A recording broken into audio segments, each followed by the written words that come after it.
Ahoy hoy! I'm Planarwalk, and welcome to the Flat Earth Debate. I'm your host, Planarwalk.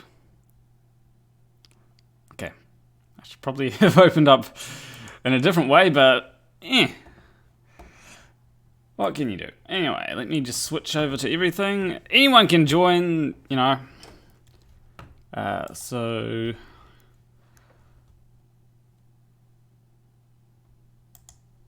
here we go. Alright. So, yeah, as always, if you want to support me, you can do so on Patreon. That's always a nice place to, help me out if you want to. There's also Super Chat, which I've already gotten one by the Snark. €2. Time to have some fun. And yeah, I'm hoping to have some fun today.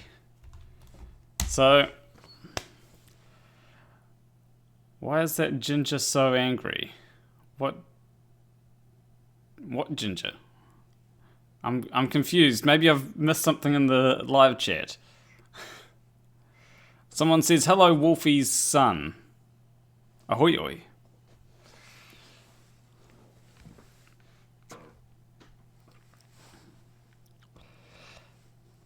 Oh, the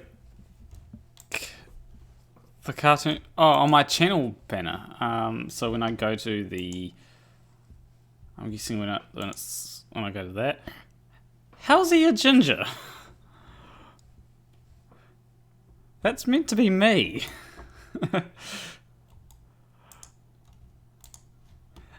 Although if someone wants to draw me some art of me not looking angry, you're welcome to do so. Did I switch back, didn't I? Yeah, there we go. Looks brunette to me. Does it? Surely it looks like me, right? How can it not look like me? Pensive and pondering. I mean, it's kind of based off when I had this. So I had this profile picture on Discord, right? Whereas essentially, shit.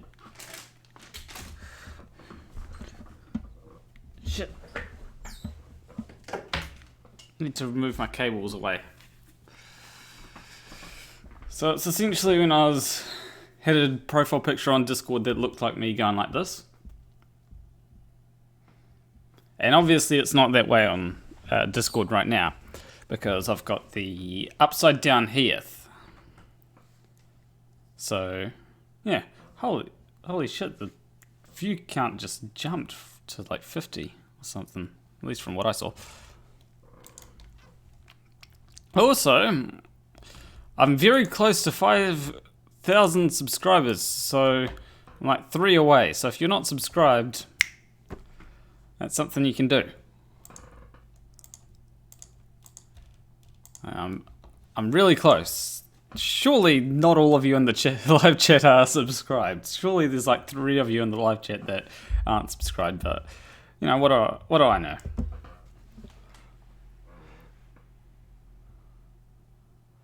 You have a friend who looks like a lot like Planarwalk, so so you know what he's gonna look like in middle age. What? I'm not middle aged. What happens when I hit 5k? I make a 5k special. All I got when I asked people to create a new thing for like a bit of art for me, I got drawings of Heath. Oh, so you know what I'm gonna look like when I'm middle aged? Oh, okay. So, I mean, fair enough. Even I don't know what I'm going to look like when I'm middle-aged. Right now it's up in the air. It could be that I look like, I'm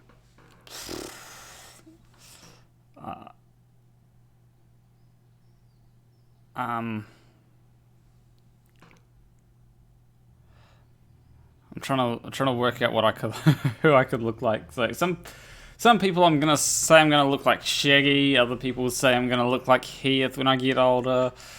You know, it's up in the air. Oh yeah, that's right. MCToon debated 33 UC. There you go.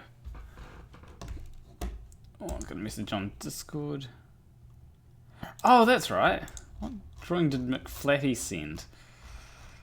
Let me...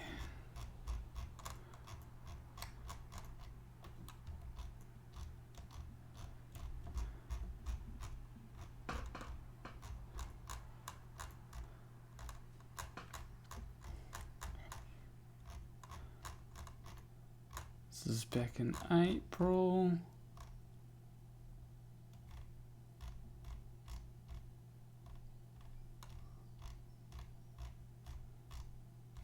I'm trying to remember the timeline of things.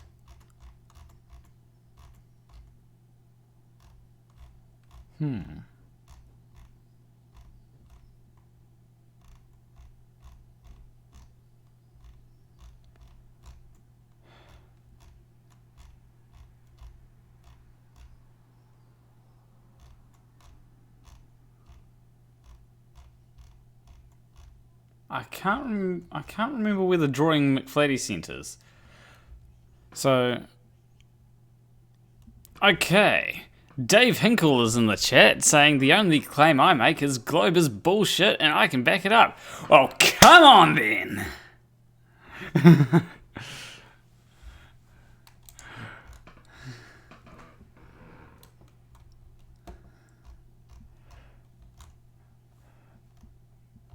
That'd be fun. Alright, here we go. I think I can bring it. There we go. I found the copy link. This is the thing here.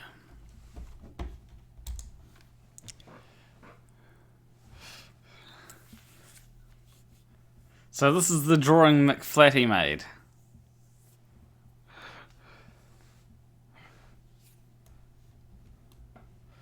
So yeah, if you want to... So, I should probably let you know how to come on and debate me. Right?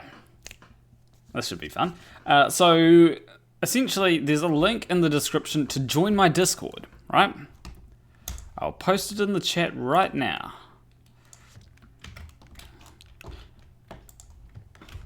You join the link in the Actually, I should probably get another link. But go to the room that's titled Rules. It tells you how to get a role, and then once you've gotten a role, you can join the debate waiting lobby, right? And then once you join the debate waiting lobby, I will drag you into the stream debate, and we'll debate. Right? Sounds fun. So... Flatty's drawing is... He really... Well... Ahoy hoy jut jut jut the drunk monkey. That's actually kind of a tongue twister now that I try and say it. But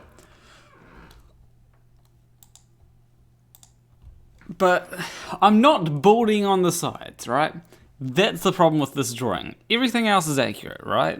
Even the eye color is surprisingly accurate. But I'm just not balding on the sides. So...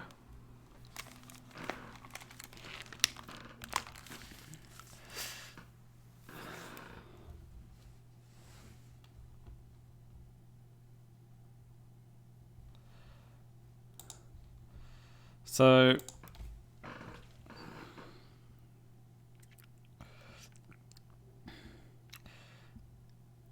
can I use OBS to join your stream? I have a Flerfers here.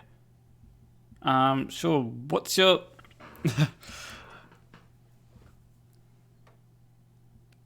I can only join with OBS? What do you... I'm confused what you mean by only join with OBS, because the only way that you can join the stream is Discord, and I have no idea. I honestly have no clue how to get someone to join with OBS, so...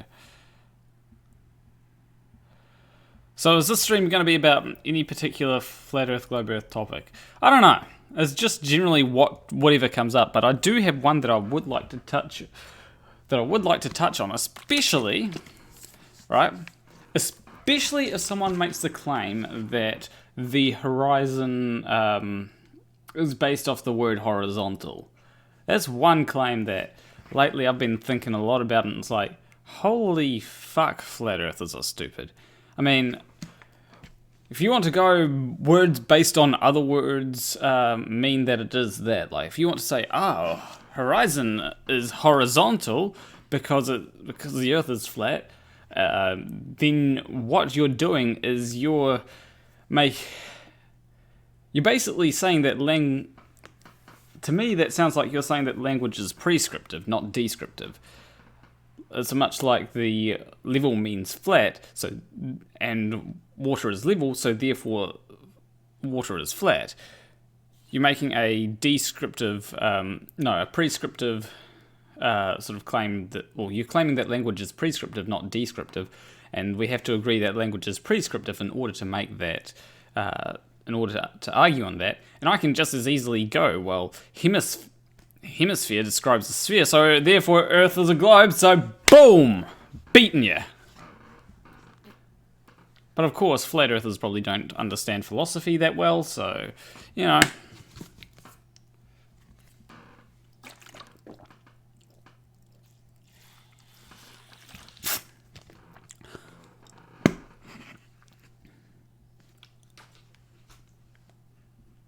What does the etymology of horizontal mean? Horizontal...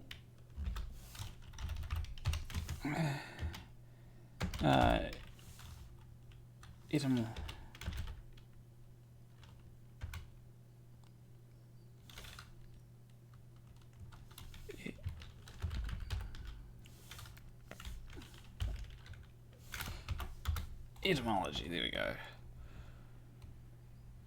Okay. So it comes from... Okay. Horizontal, relating to or near the horizon. Okay. So...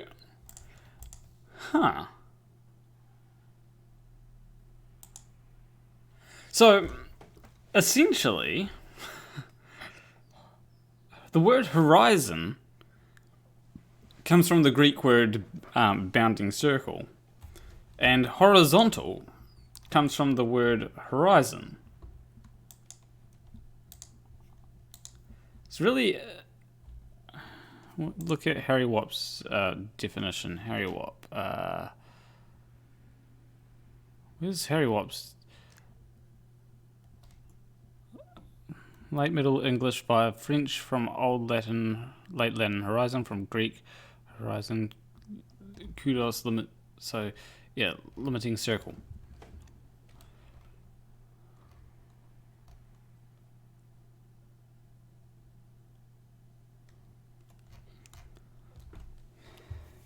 So yeah, I'll bring up the etymology for horizontal here because it's always interesting. Because horizon means bounding circle, right? But horizontal is... So it's from... So yeah, from Latin horizontem, see horizon. So let's...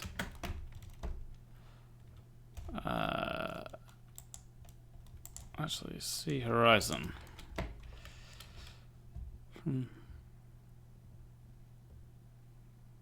So horizon is actually from about a whole lot of things, from what it seems. But I still will argue that it doesn't matter. You know, even if you want to say that horizon and horizontal are related, right? You want to say, just say that. You want to say, the horizon is horizontal, therefore the Earth is flat. I'll say, well, you're now making the claim that language is prescriptive, not descriptive. And if you want to go down that road, buddy, then holy fuck, are you in? Are you going to be in for a bad time? Because language is descriptive, right? Anything that I come up with, anything that I come up with is something. Anything that I say is something to describe something. I'm not prescribing anything about reality. In fact, whatever I say, if I say that the Earth is flat, that has no bearing on reality. If I say the Earth is a globe, that has no bearing on reality. What has bearing on reality is what's actually the case. I'm not a big fan of Ben Shapiro, but as Ben Shapiro says, facts don't care about your feelings.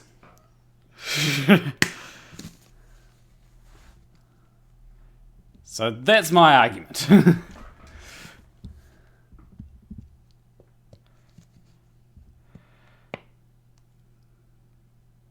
You recently watched a documentary that indicated that Babylonians loved solving maths problems as a recreational activity.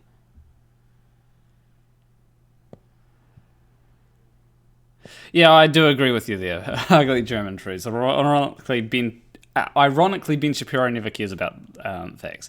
True.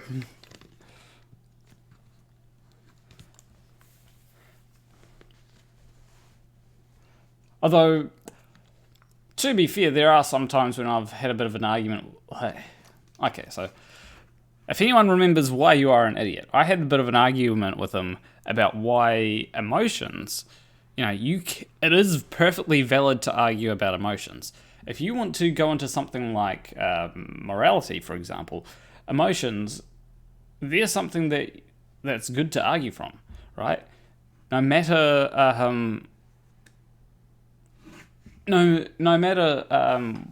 well, there's only one reason why you wouldn't argue from emotions, and that would be when it comes down to if you believe in God. If you believe in God, then, well, your morality, not so much if you believe in God, but more if you believe that morality comes from God. If you believe that morality comes from God, then you can make the valid argument of morality has nothing to do with emotion, right? And even if you don't believe in God, you could probably make an argument about morality comes from emotion, but then you'll probably still invoke empathy. Well, why shouldn't you murder people? Well, I don't want to get murdered, therefore I'm not going to murder other people, right? So I've probably been talking too much, but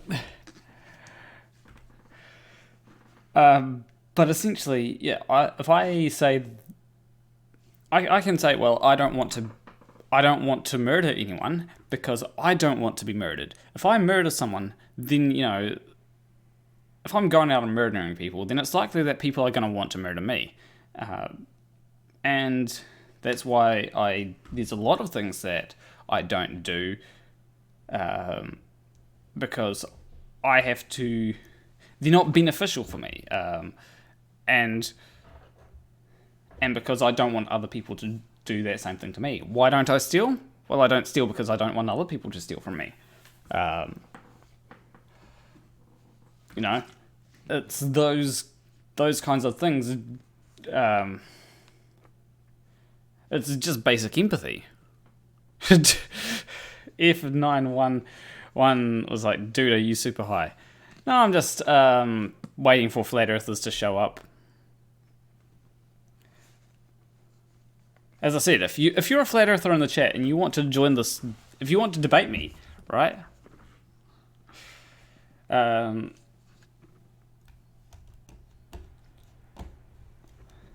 If you want to debate me, you can join my Discord.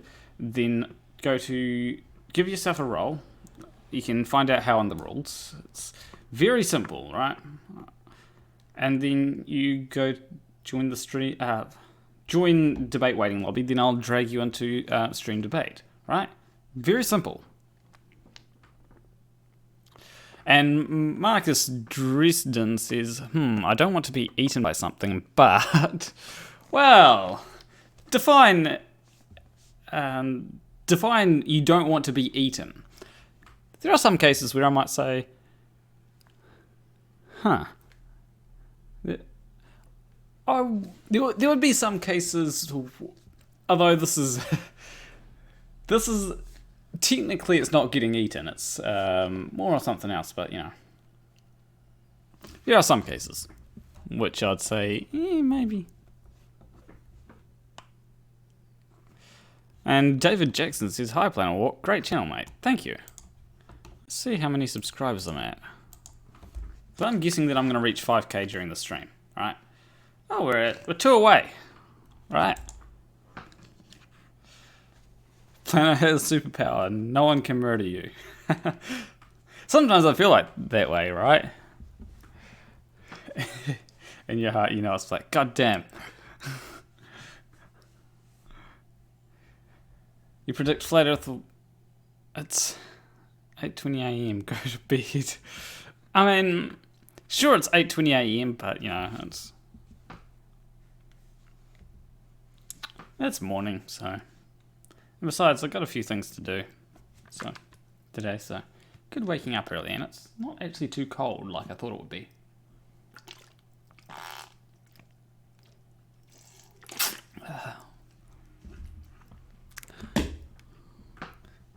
Yeah, no one's proven me wrong about me being immortal.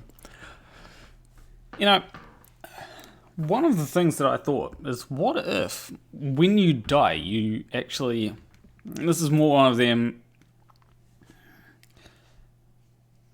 This is one of them things where it's... I can never prove this, right? But what if when you die, you actually continue living your life in sort of... in a reality in which you didn't die? So that would mean that even if you commit suicide, you're fucked. Right? So if you commit suicide, you continue living. That means that there's a reality in which Hitler never committed suicide and Hitler's still alive today. It's probably not working out too well for him, to be honest.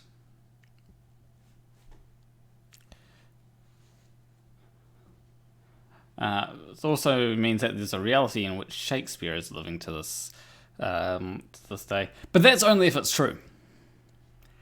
But it's a nice thing to think about. Like, what if I've died like 20 times already, and I'm just in the reality in which I am still living?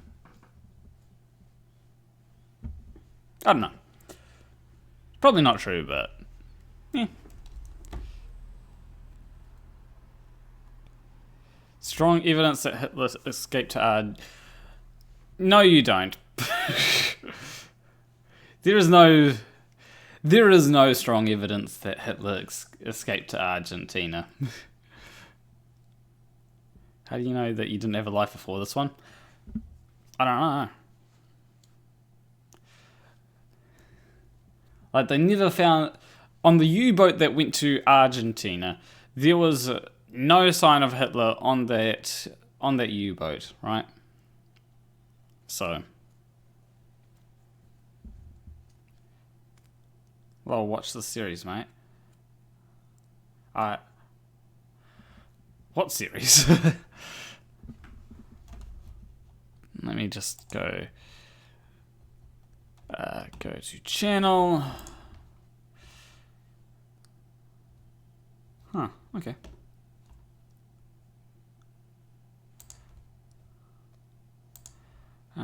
But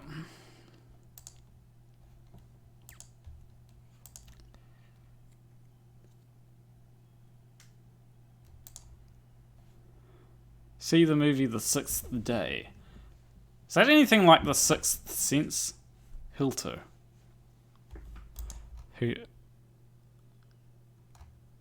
Hilter is... It's about a guy that meets his clone. Oh, so it's about me and Heath. Wait, what?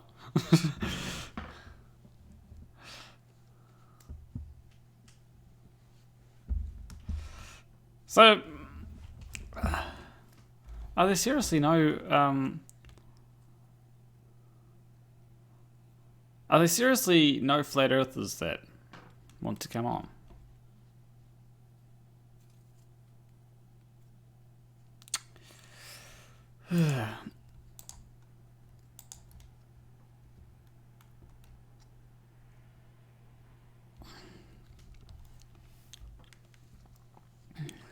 Hitler is in the basement of Kremlin, Moscow.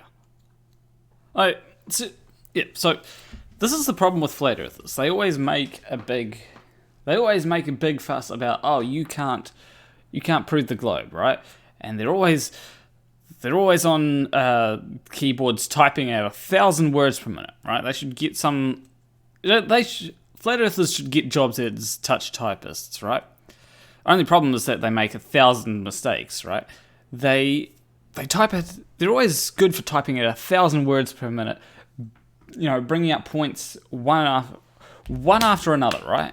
They bring up point. They'll say, "Oh, there's no evidence of curvature." And by the time you manage to Google Soundly's images to show them evidence of curvature, they'll go, "Oh, you can't have pressure without a gas pressure without a container." And then you go, by the time you've posted Soundly's image and you're about to type out their response to "you can't have pressure without a gas container," they'll say something equally stupid like, "wood always seeks this level," right? And then you'll be like, well, fuck, I was going to tell you why you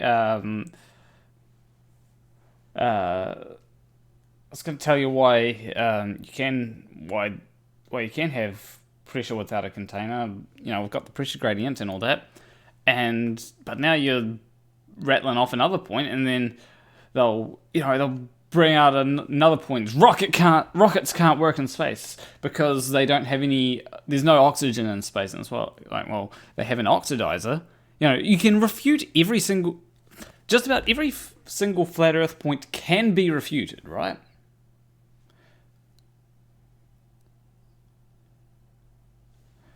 What's Lord of the Hornets saying? You presupposes... I don't presuppose the globe, though. I start from the point of... I don't know what it is, right? That's where you start from. You don't know what the shape of the Earth is. Then you go, well, how can I verify that... Well, how can I verify that it's flat, right? And it's like, well, it looks flat, so maybe it is flat. Right? That's where you start from. So you go, okay, it looks flat, so maybe it is flat. Then you start noticing things that don't work on a flat Earth. And being in the modern age of technology, right? So being in the modern day of technology, you can basically call someone from a different country, and when you do that, you realize, holy shit, it's a different time where you are. It's 8:20 here, but over in America, it might be midday. Well, in California, it would be midday, right? So,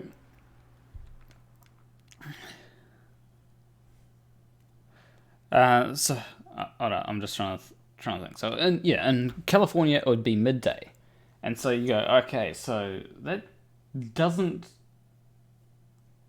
Oh, it can make sense, but it doesn't make too much sense, right? Especially when you consider the sun. You can easily think, oh, the sun goes around the Earth, right? And that a lot of people thought that for a long period of time because that's what it looked like. It looked like the sun went around the Earth, so we assumed that the sun did go around the Earth. And so you then think, well, if a guy in California has midday when it's early morning for me, right? And so some people say it's 9:30 p.m. in the UK. So over in the UK, they've got, it's completely opposite. So you very quickly realize, especially with the modern technology that we have, that, well, when I have daylight, when I'm not having daylight, someone else is. So then it's, well, what shape of Earth can that work with? And you can quickly go, well, it actually works very well with a globe model. Would expect this on a globe model. Now, unless you can show me that light works differently, that you've got super massive bendy refraction, that works in the opposite way to how refraction generally works. Generally, refraction will make objects appear lower unless you've got unless you've got like a really hot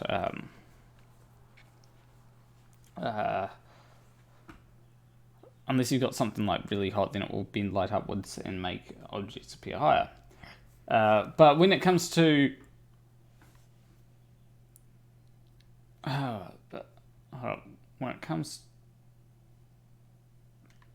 when it comes to the pressure gradient, that defeats it, because we've got a pressure gradient going up if you go up into Mount Everest, and we know that light bends downwards when it goes. Or we know that if a denser medium is below and a less dense medium is above, light will be bent downwards. So it doesn't make sense that it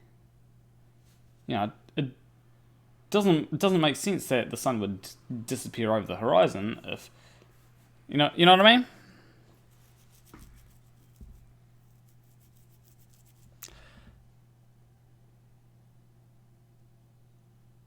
Oh yeah, that's right. If refraction makes things appear higher. So essentially, when you go through all that, there is no reason.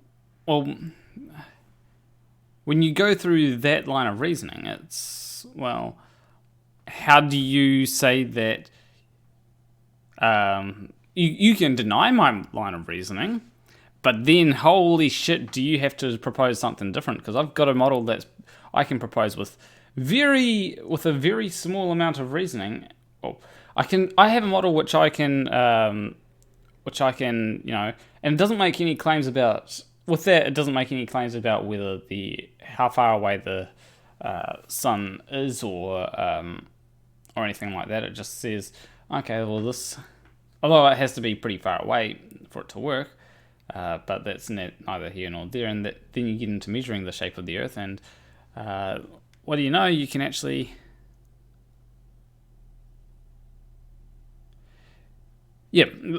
and Lord of the Hornets has it right. Flat Earthers don't go out to test a hypothesis. How many times has Ranty filmed boats going over the horizon? He's filmed it heaps of times. And what do they go? Oh, that's not evidence of curvature. That's the angle of attack. And it's like, well, now you've got to verify that that the angle of attack is actually a thing, right? So, okay, how do you verify the angle of attack? Well, you can take images with your camera being low and stuff, and Ranty went out to the track and showed that there was no such thing as the angle of attack, and that's all bullshit. No one's decided to come on, so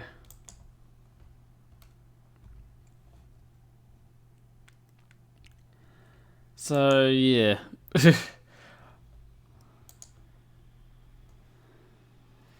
Seriously, this is why I say that Flat Earth is dying. Because, they like to say, Flat Earthers like to say, it's not dying, it's Flat Earthers well and alive. And it's like, well, is it? No one's wanting to debate me about it. And if Flat Earthers were to actually present a valid argument, then I'd be a Flat Earther. Planarwalk versus Nathan Thompson. I wonder if he would debate me, actually. But, it's Flat Earthers haven't presented a valid argument yet.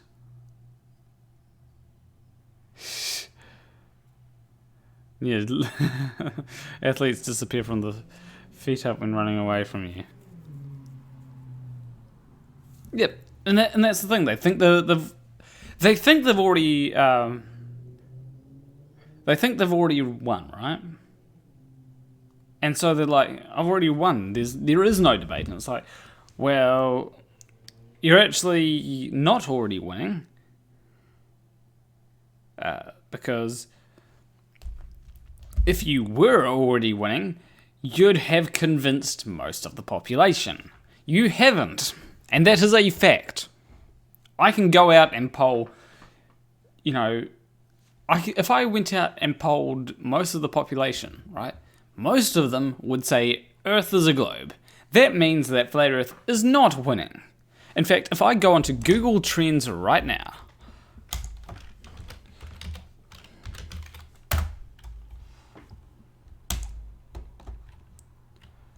and I put this into Firefox, alright, I can go onto Google Trends right now and let's search Flat Earth search term.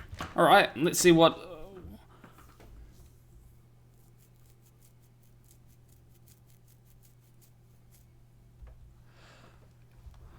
Let's go. So what's it at right now? It's at 33, and it's kind of managed to hold on a little bit over the past over the few recent months, but it's still not doing too well. But if we compare it with the past 5 years, right? Holy shit, that's very low compared to what? It's 19 here. Here we've got 16. That's 16. When was the last time it was 16?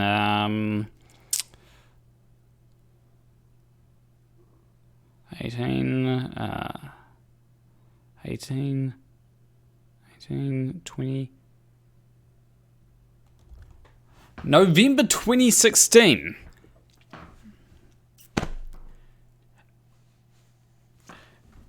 You're not denying. Shit. Flat Earth is not dying. Okay, well, what do you say about that?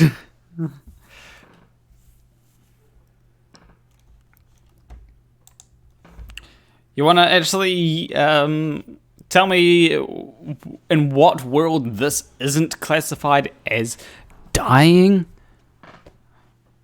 Of course, with people that deny reality and deny statistics, deny all kinds of things, like this graph right here that has data, then of course they're going to say, it's not dying. I believe in Flat Earth. If I believe in Flat Earth, Flat Earth's not dying. Oh yeah, there's probably definitely correlation between these certain dates. Like, I believe in this area here, the March area, that was to do with Logan Paul's movie, right? This would have been the initial spike of the BOB stuff, I think, and that was January 2016. When did BOB say that he was a believer in the Flat Earth? BOB Flat Earth. Yeah, that was 2016. Holy shit, that lines up exactly. Alright, there's an article from January 25th, 2016. Boom. These things line up really well.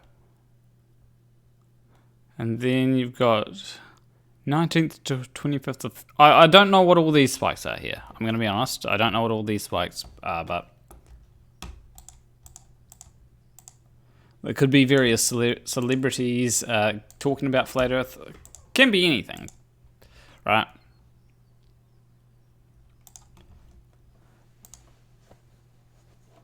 So in 2016, so early 2016, you know that rapper B.O.B? I think he came out and said that the Earth was flat. And that's actually the same year that I found out that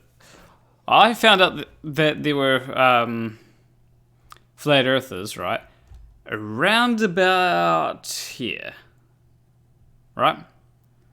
So, right, I've been researching this stuff for 3 years now. 3 years I've been researching Flat Earth, And not once have I ever been convinced, right? Before I was even making videos about whether the Earth was a globe or whether the Earth is flat on my channel, I was researching flat Earth to make sure that, yeah, the Earth is a globe. Because if you go out and do honest research about whether the Earth is flat or whether the Earth is a globe, you will find so much evidence for the globe, right? But if you have this confirmation bias of, oh, I want everyone to be lying to me, right? Then you're going to think, well, it makes me feel good that the Earth is flat, so I'm going to believe the Earth is flat. That's when you're not doing honest research. So, oh, Simon Dan in the chat. Someone said hello, Simon Dan. Oh, Simon Dan is in the chat. Ahoy hoy, Simon Dan. Let's you there.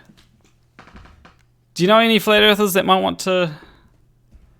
Oh yeah, might be February 2019. Oh yeah. And then there would also be that would be why it would spikes up a little bit here would be because of the Logan Paul documentary. A couple things happened around there. Oh, search Planarwalk. Let me. Okay, let's see. Shit, how do I? Okay, Planarwalk. Search tab. All right, let's see what.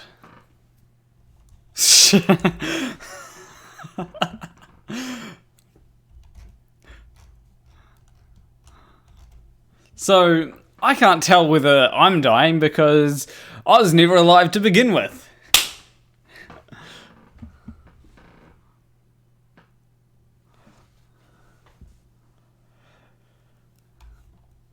So...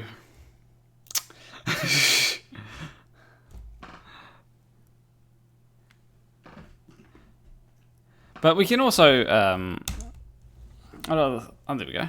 What other search terms are there? Or what other things? Flat Earth. I wonder if the topic has anything different than the... It looks to be the exact same graph.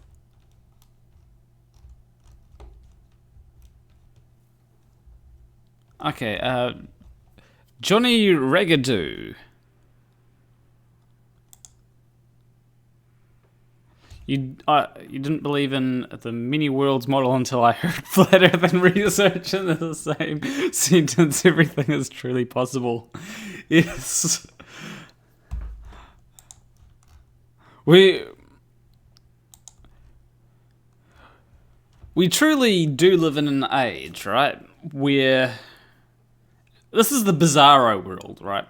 I do believe that there are multiple dimensions because this is the bizarro one, right?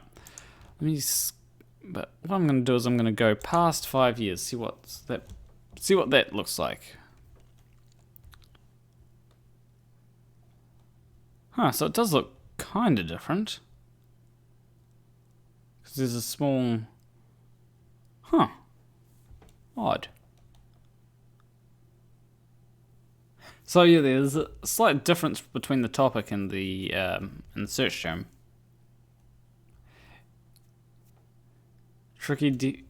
Oh, does Tricky Dicky want to come on? Is he in the chat? Okay, Tricky Dicky, you want to come on? This is what I was saying about earlier. Flat Earthers, they never want to come on for some reason. They're all good typing in the chat with. Hold on, I need to get my keyboard right.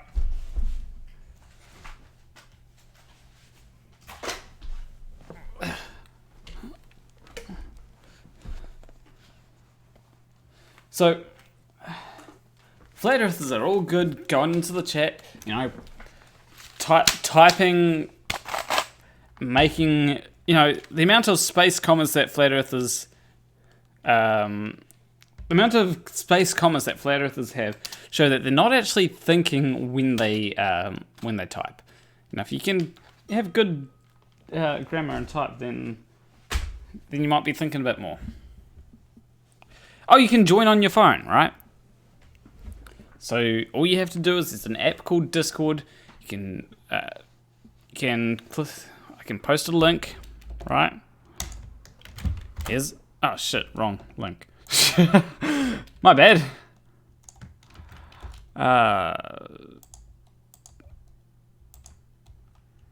Remove.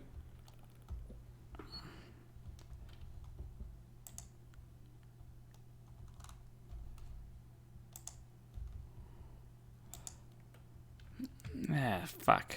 I can't. Oh. Okay. So I just posted a link. You click that link, right? Oh, Simon Dan's in my server. Hey, you can. At least I think it's the real Simon Dan.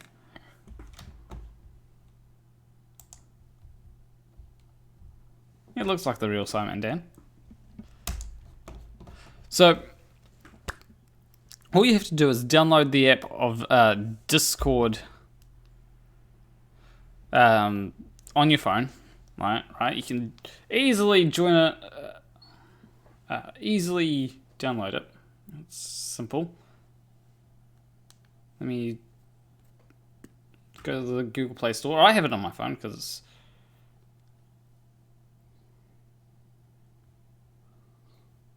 Discord, chat for gamers, right? Oh, there's an update. So all you have to do, right, is, and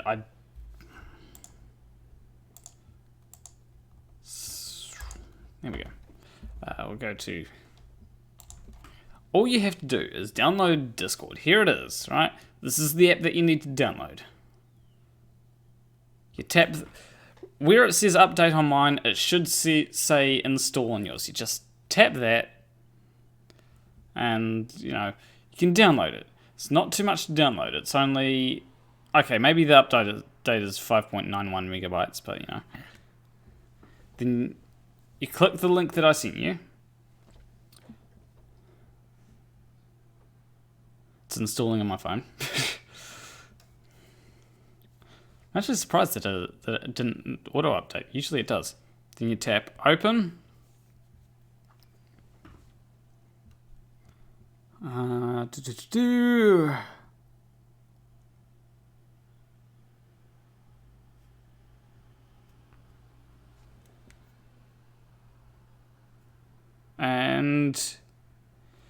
if you join my server, you should be greeted with something like this.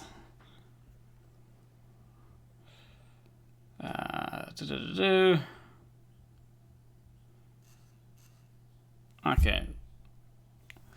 That was a notification that came up, but Okay. Shouldn't be too hard to figure out. Whilst you're figuring that out, right? Although if you don't have a smartphone, if you have Apple or Android, you should be able to download it. If you don't, then you might have a few problems. But let's see what the Flat Earth Society looks like, because that's a completely different thing as well. I bet that. It's actually following the same trend. So it's, although I'm actually surprised. I would have actually expected the Flat Earth Society to kind of have an upward, bit of an upward trend, and then just continuously go down. It is a little closer to what, I don't know. The FlatEarthSociety.org. TFES.org.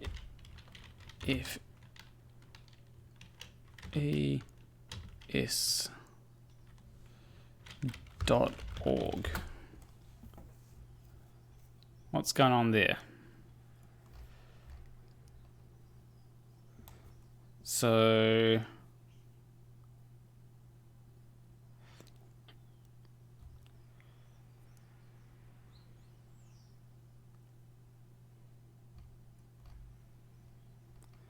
I mean, or are you wanting me to search?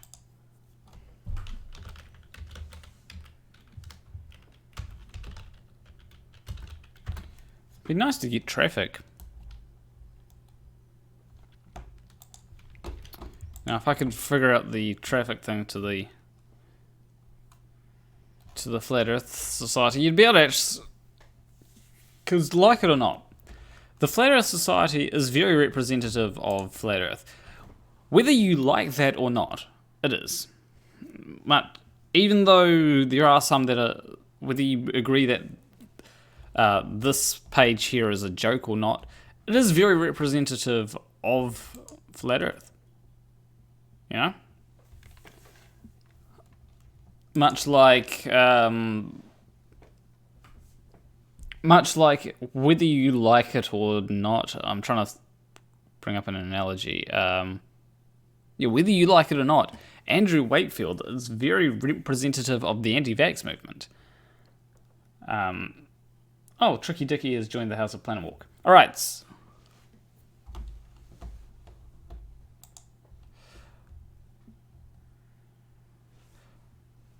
So Pete Bremble donated £99.99. Thank you very much. Holy shit, that's a lot of money. But he says, okay, Marcus Dresden, if Flat Earth is dead in a year, he owes you £100. Right. Okay, so we need to sort this bit out between Marcus and Pete, right? So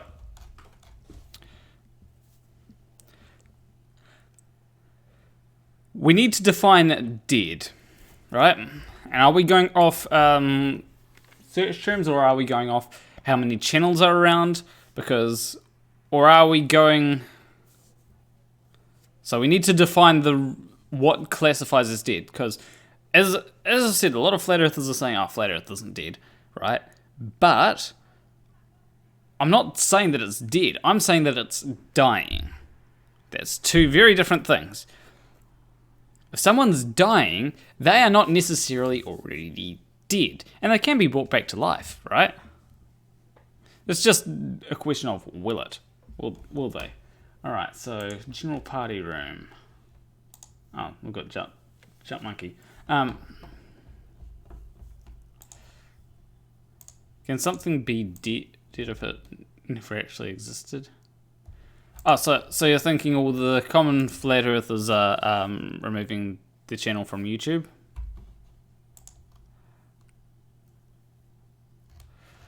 So yeah, I think they'll continue on, right? I don't doubt that Nathan Oakley, like if I go to Social Blade and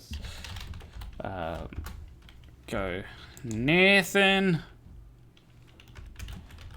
Oakley 1980. And I just search. All right, here we go. So yeah, Tricky Dicky, if you can still hear me, all you have to do is go to the rules thing. So let's see where he's at. Right. So yeah, he's down to 95,000 views for the past 30 days. He's at 13 subscribers for the last 30 days. Holy shit, his channel's dying. Celebrate good times, come on! Okay, I'll stop singing.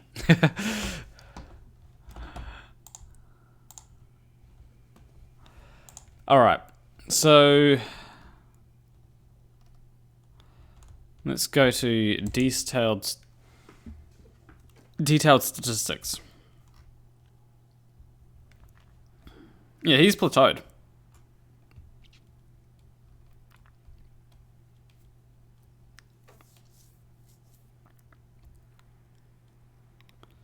Yeah, no new propositions from Flat Earth.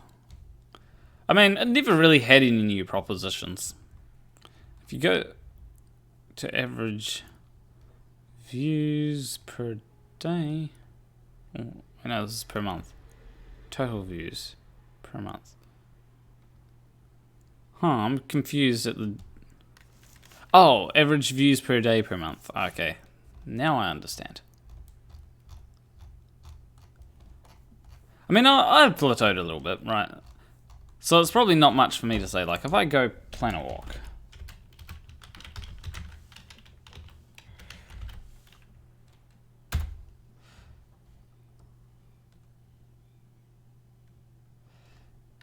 So... Yeah, I've plateaued a little bit. So detailed statistics, but I know why. Although when I go, have I though? I mean, it's been rising pretty consistently.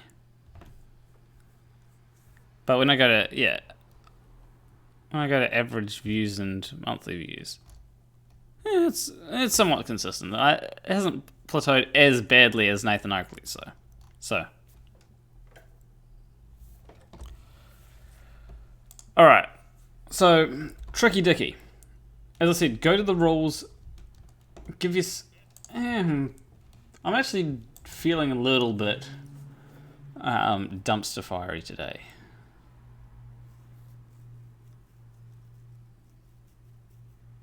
But, either way. If you... Because I know that Tricky Dicky is a flat earther.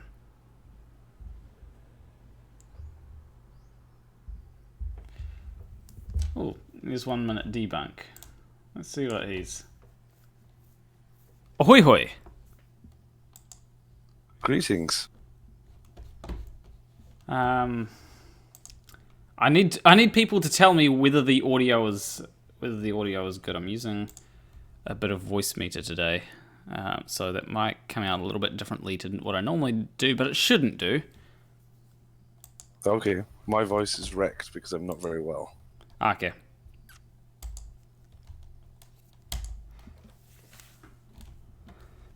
So what? I missed the start of the stream. Have you had any interesting claims from flat earthers? Not. I think I have had maybe one. I know that I went off on a few tangents, basically talking about philosophy and how turn 1 minute debunk up 10%, or I could just. That's very precise. Yeah, 110%. Or I could just compress you. You mean the recording of my voice, not actually me? Yeah.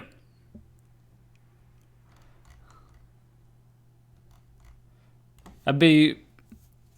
What the heck are Freemasons? Is someone's obviously going on about Freemasons in the chat. Of course. Do I need to go on a rant about Freemasons? Sure. So, Freemasons... So... I find that a lot of people use Freemasons as kind of a thing to say, oh, they're enemies of God. It's like, okay, well, you do realize that the Freemasons believe in God, right? That's kind of a requirement to be a Freemason. To be a Freemason, you have to believe in God. Okay, so Tricky Dicky. Tricky Dicky is in Discord? Yeah, he's on Discord. So essentially I'm going to say check rules.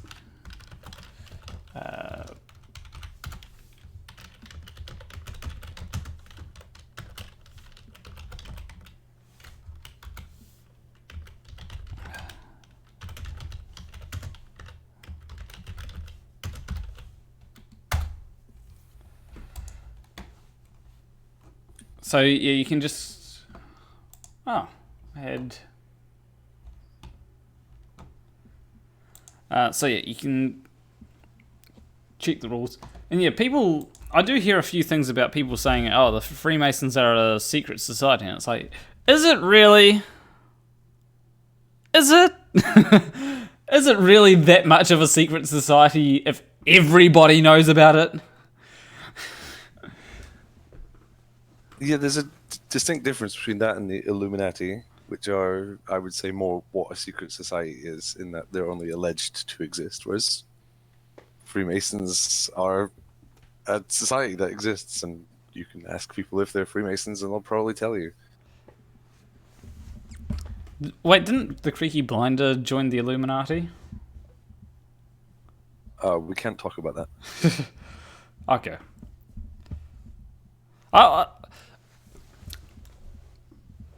They're more like an insular society. Okay, so I'll make it really simple for Tricky Dicky. Join debate lobby. I'm just gonna bring you on either way. All right, regardless of whether you get a role. They did say that they don't like to apply labels, which is respectable. Yeah. So join.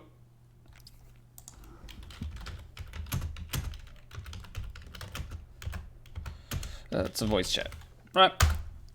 Philemon van der Beek says they're mostly a fraternal organization that's good for networking. Yes, they are an old boys club. That's all it is. So does that mean that the Freemasons are just like a whole lot of... Like, from what it sounds like, it's just something that you... I don't know. But... Is there an end to this sentence? No. I had a thought, but I didn't know how to express my thought, but, you know. I think they enjoy being more sort of special seeming than they really are. It's just an old boys club, like any college fraternity or whatever. Hey, it's better to join the Freemasons than it is to become a flat earther. I have never done either, so I wouldn't know.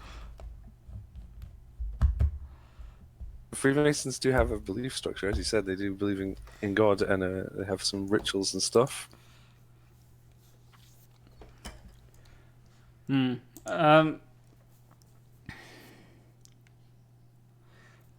was going to say something about it. Like, to be fair, like the Freemasons and flat earthers probably have a lot in common. You know, like they both want to feel special, so just one of... Okay. As we stumble through these sentences, we're trying to get Tricky Dicky in here. Yeah, I do wish Discord was a little more streamlined for beginners, because you have to understand how to work it a wee bit before you can really use it effectively. It's like really... Hold on, I'll show him how... I'll literally show him how you can join the stream. Alright, so Tricky Dicky, if you're watching the stream, I'm going to switch over to my camera so that you can see exactly what you have to do, right? So if you should be seeing something like this. So,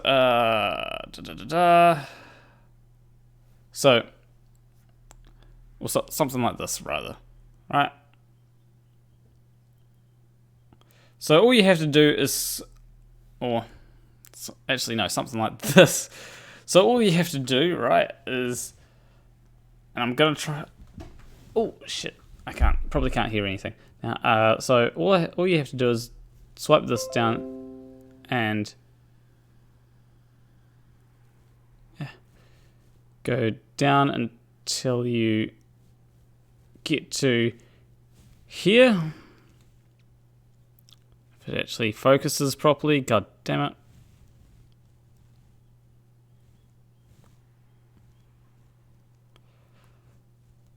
There we go. So yeah, you should see things like debate lobby, debate waiting lobby, stream debate. Go into shit. I tapped the wrong thing.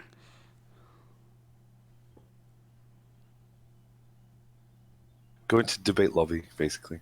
And I.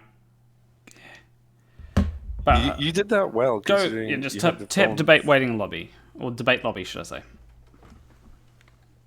You had the phone facing away from you. Headphones so that. There we go. Yeah, debate lobby. Tap on that, Yep, and I'll drag. Give it a tap or a click. And I'll drag you into stream debate. Fine. Not debate lobby text. Oh wait, no, that was Harry Warp. That was Harry Warp that went into there. So, hopefully that was a good demonstration of how to do that, right? Skydog59 says only 10 astronauts of 338 were Freemasons. That's only 10 we know about.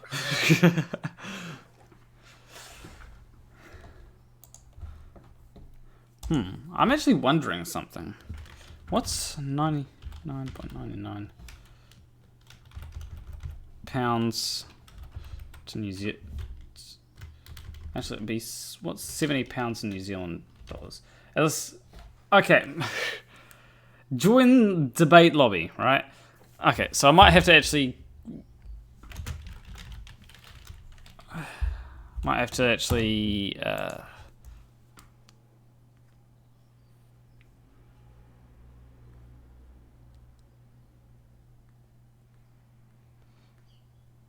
So, let me switch back to camera.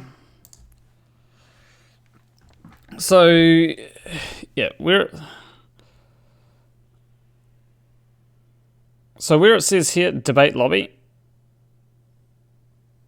you tap that, right? And it should give you this screen. Click the connect to voice thing, right? Hopefully that explains it. And I clicked on the wrong thing.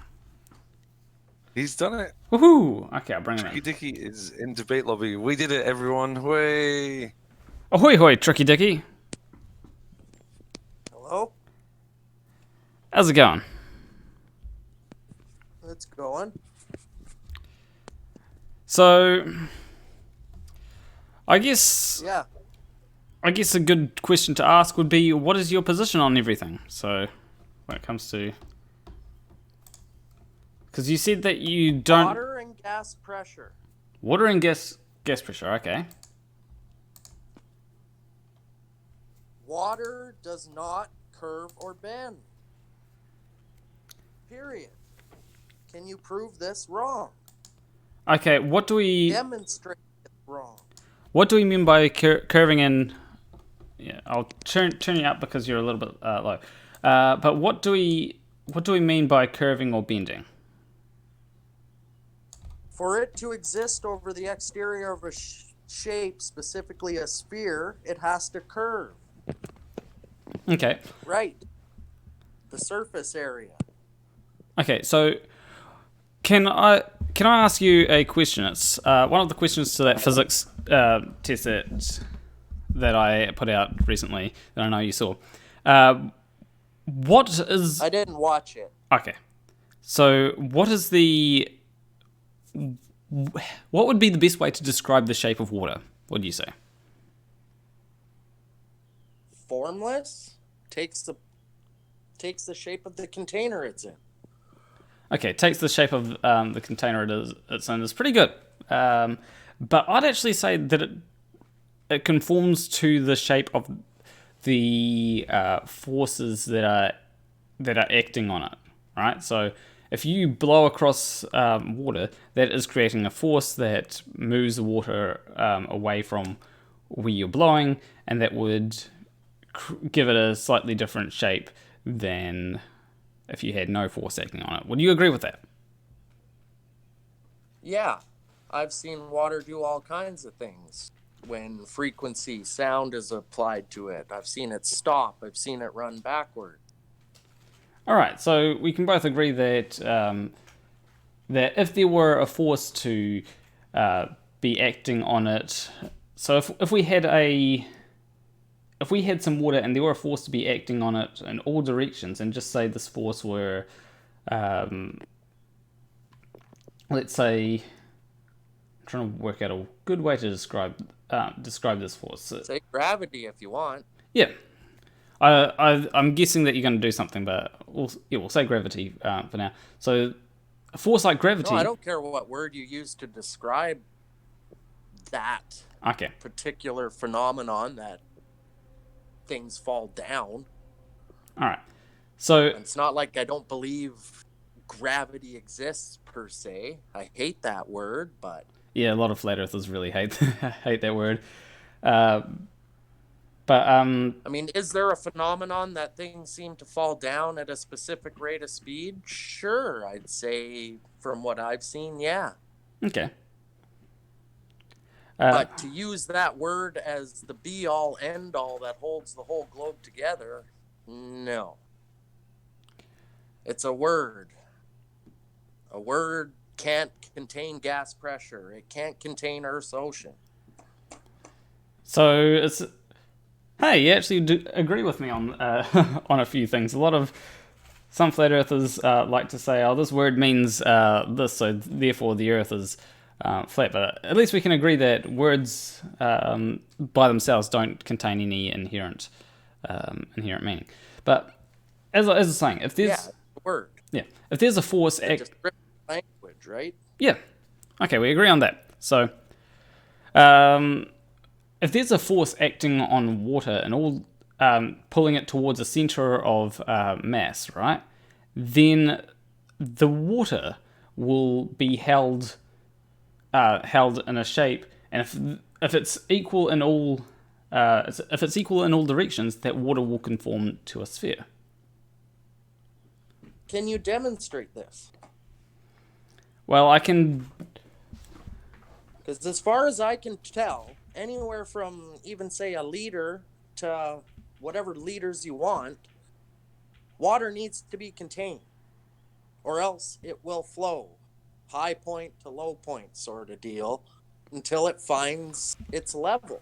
And then the surface area will remain level according to its volume. 100%.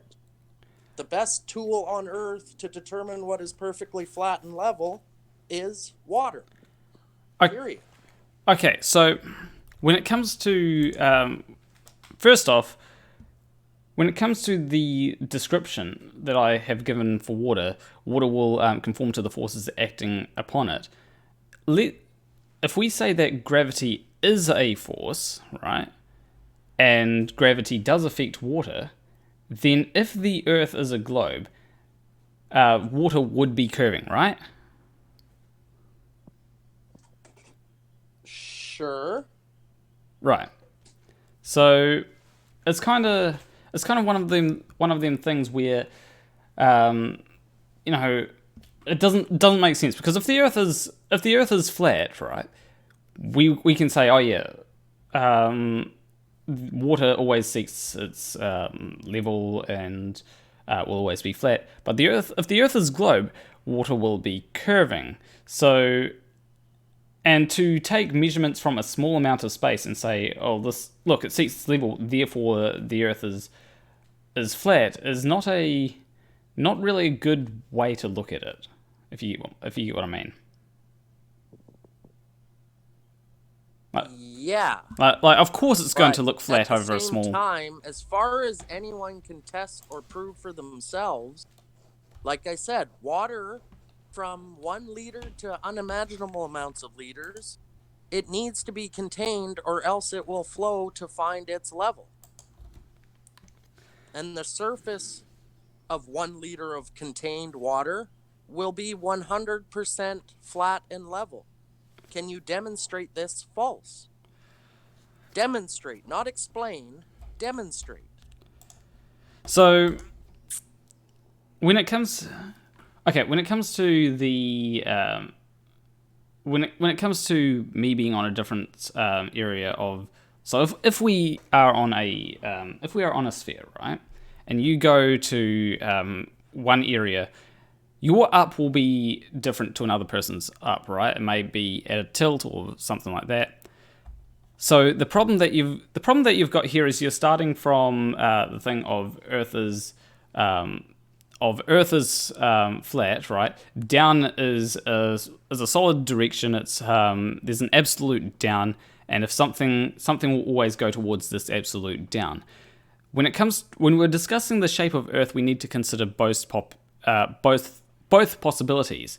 So if the Earth is a globe, down wouldn't be an absolute down. It would be towards the center of mass, right? We can agree on that. Well, not really. Okay, so down is the Earth below everyone's feet. Up is the sky above everyone's head, simultaneously, all across the Earth. So would that apply to a flat Earth and a globe Earth? Well, it can't apply to a globe Earth because there is a bottom to balls. Okay, so I know you guys don't like to admit that there are directions, but there are directions. Up is the sky above everyone's head at any point on Earth. Down is the ground beneath our feet, the Earth. So at the same time for everyone on Earth, no matter where you go. Okay, so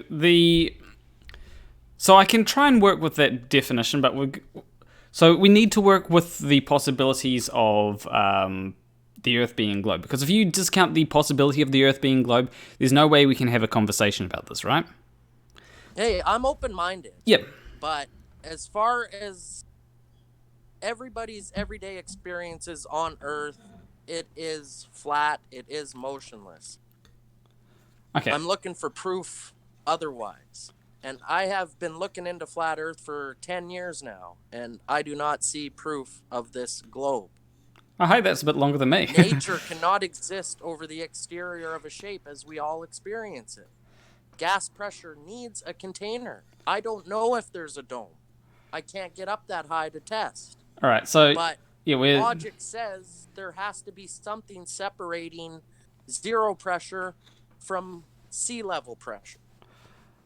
Okay, so that claim about the Earth needing a container, right? So when it comes to so do we need a separation? What is the limit of pressure before we need to have separation? Is it 1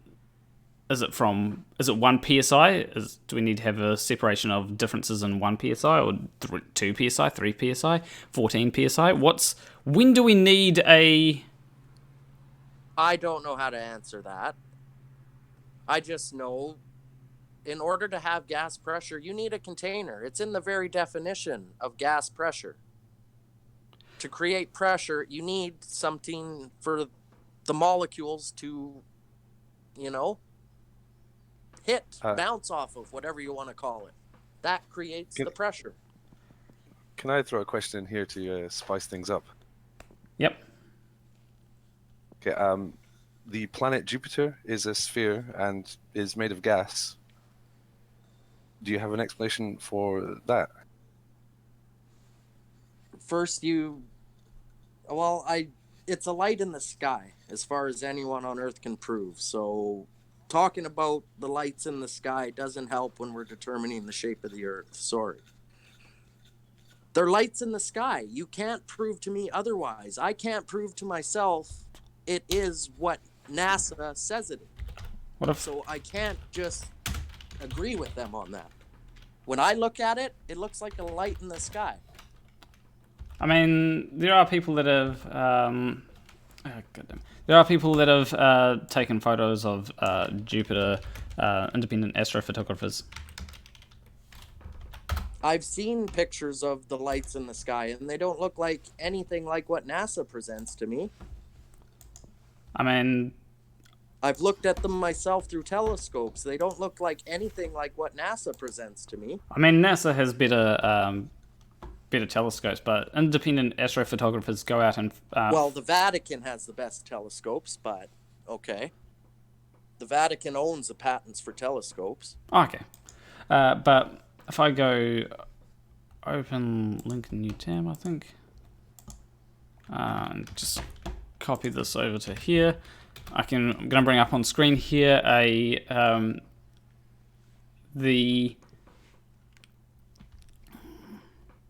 going to bring... Can I have this Discord open and watch YouTube? Yeah, should be able to. So on screen here, I'm bringing up an independent astrophotographer takes a photo of Jupiter, right? 1 second.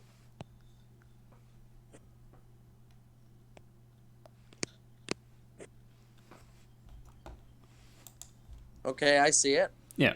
So that does, like, obviously it's not as good as the images that NASA takes, because this is someone that isn't a professional.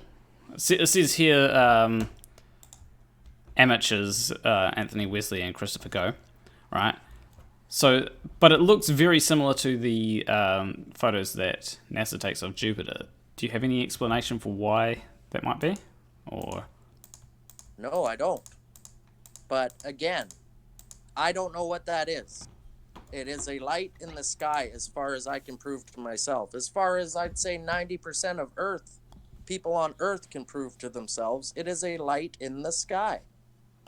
Well, period. If you can't know what it is unless you can get there and physically manipulate it, touch it, see it close, you know what I mean? Okay. The problems with there are problems with saying that you can't, unless you can physically touch something, then you can't know what it is. So if I make a claim like clouds are water, whether they be dark clouds or white clouds, right?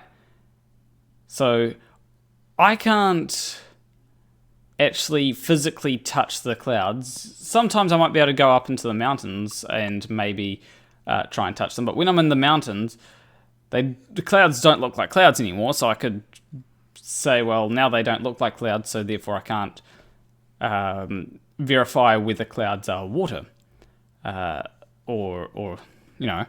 And so the problem that you've got there is you're basically saying, or you're saying that unless we can go and touch something, then we can't know what it is. And that means that for the most part, yes.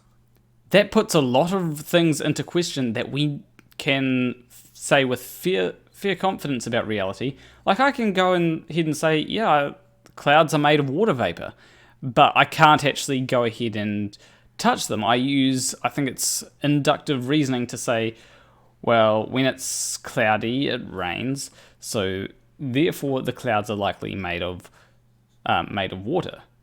Can you have you been to the clouds? I've flown many times, yeah. I mean, clouds are a lot closer than Jupiter, so yeah, but you haven't... I see what you're trying to get at, but yeah, of course, not everything can be or personally verified, sure. So a lot of things you do have to take on faith. I wouldn't say faith. I'd use reasoning. So I can reason that the clouds contain water. Some people say ice, but I'm just keeping it really simple. Dihydrogen monoxide or hydrogen hydroxide, whatever you want to call it. So I can reason that by saying the clouds, they are made of. Well, I can say I think that the clouds contain water or water vapor, and that is because when it is raining, there are a lot of clouds in the sky, right? Yeah, I live in a rainforest. I'm well aware of this. So, and I can also say, well, when it's foggy, it also feels very damp. And fog appears to be the same kind of stuff that clouds are, because when you go up into the mountains, it is... and if you go up into the mountains on a foggy day or on a cloudy day, it'll appear to be very much like fog. So we can use this reasoning to say, well, the clouds that we see in the sky are the same kind of thing as fog. So therefore, it's and when it's raining, we've got a lot of clouds in the sky. So therefore, the clouds are made of hydrogen hydroxide or water. Water, yes. And that's water.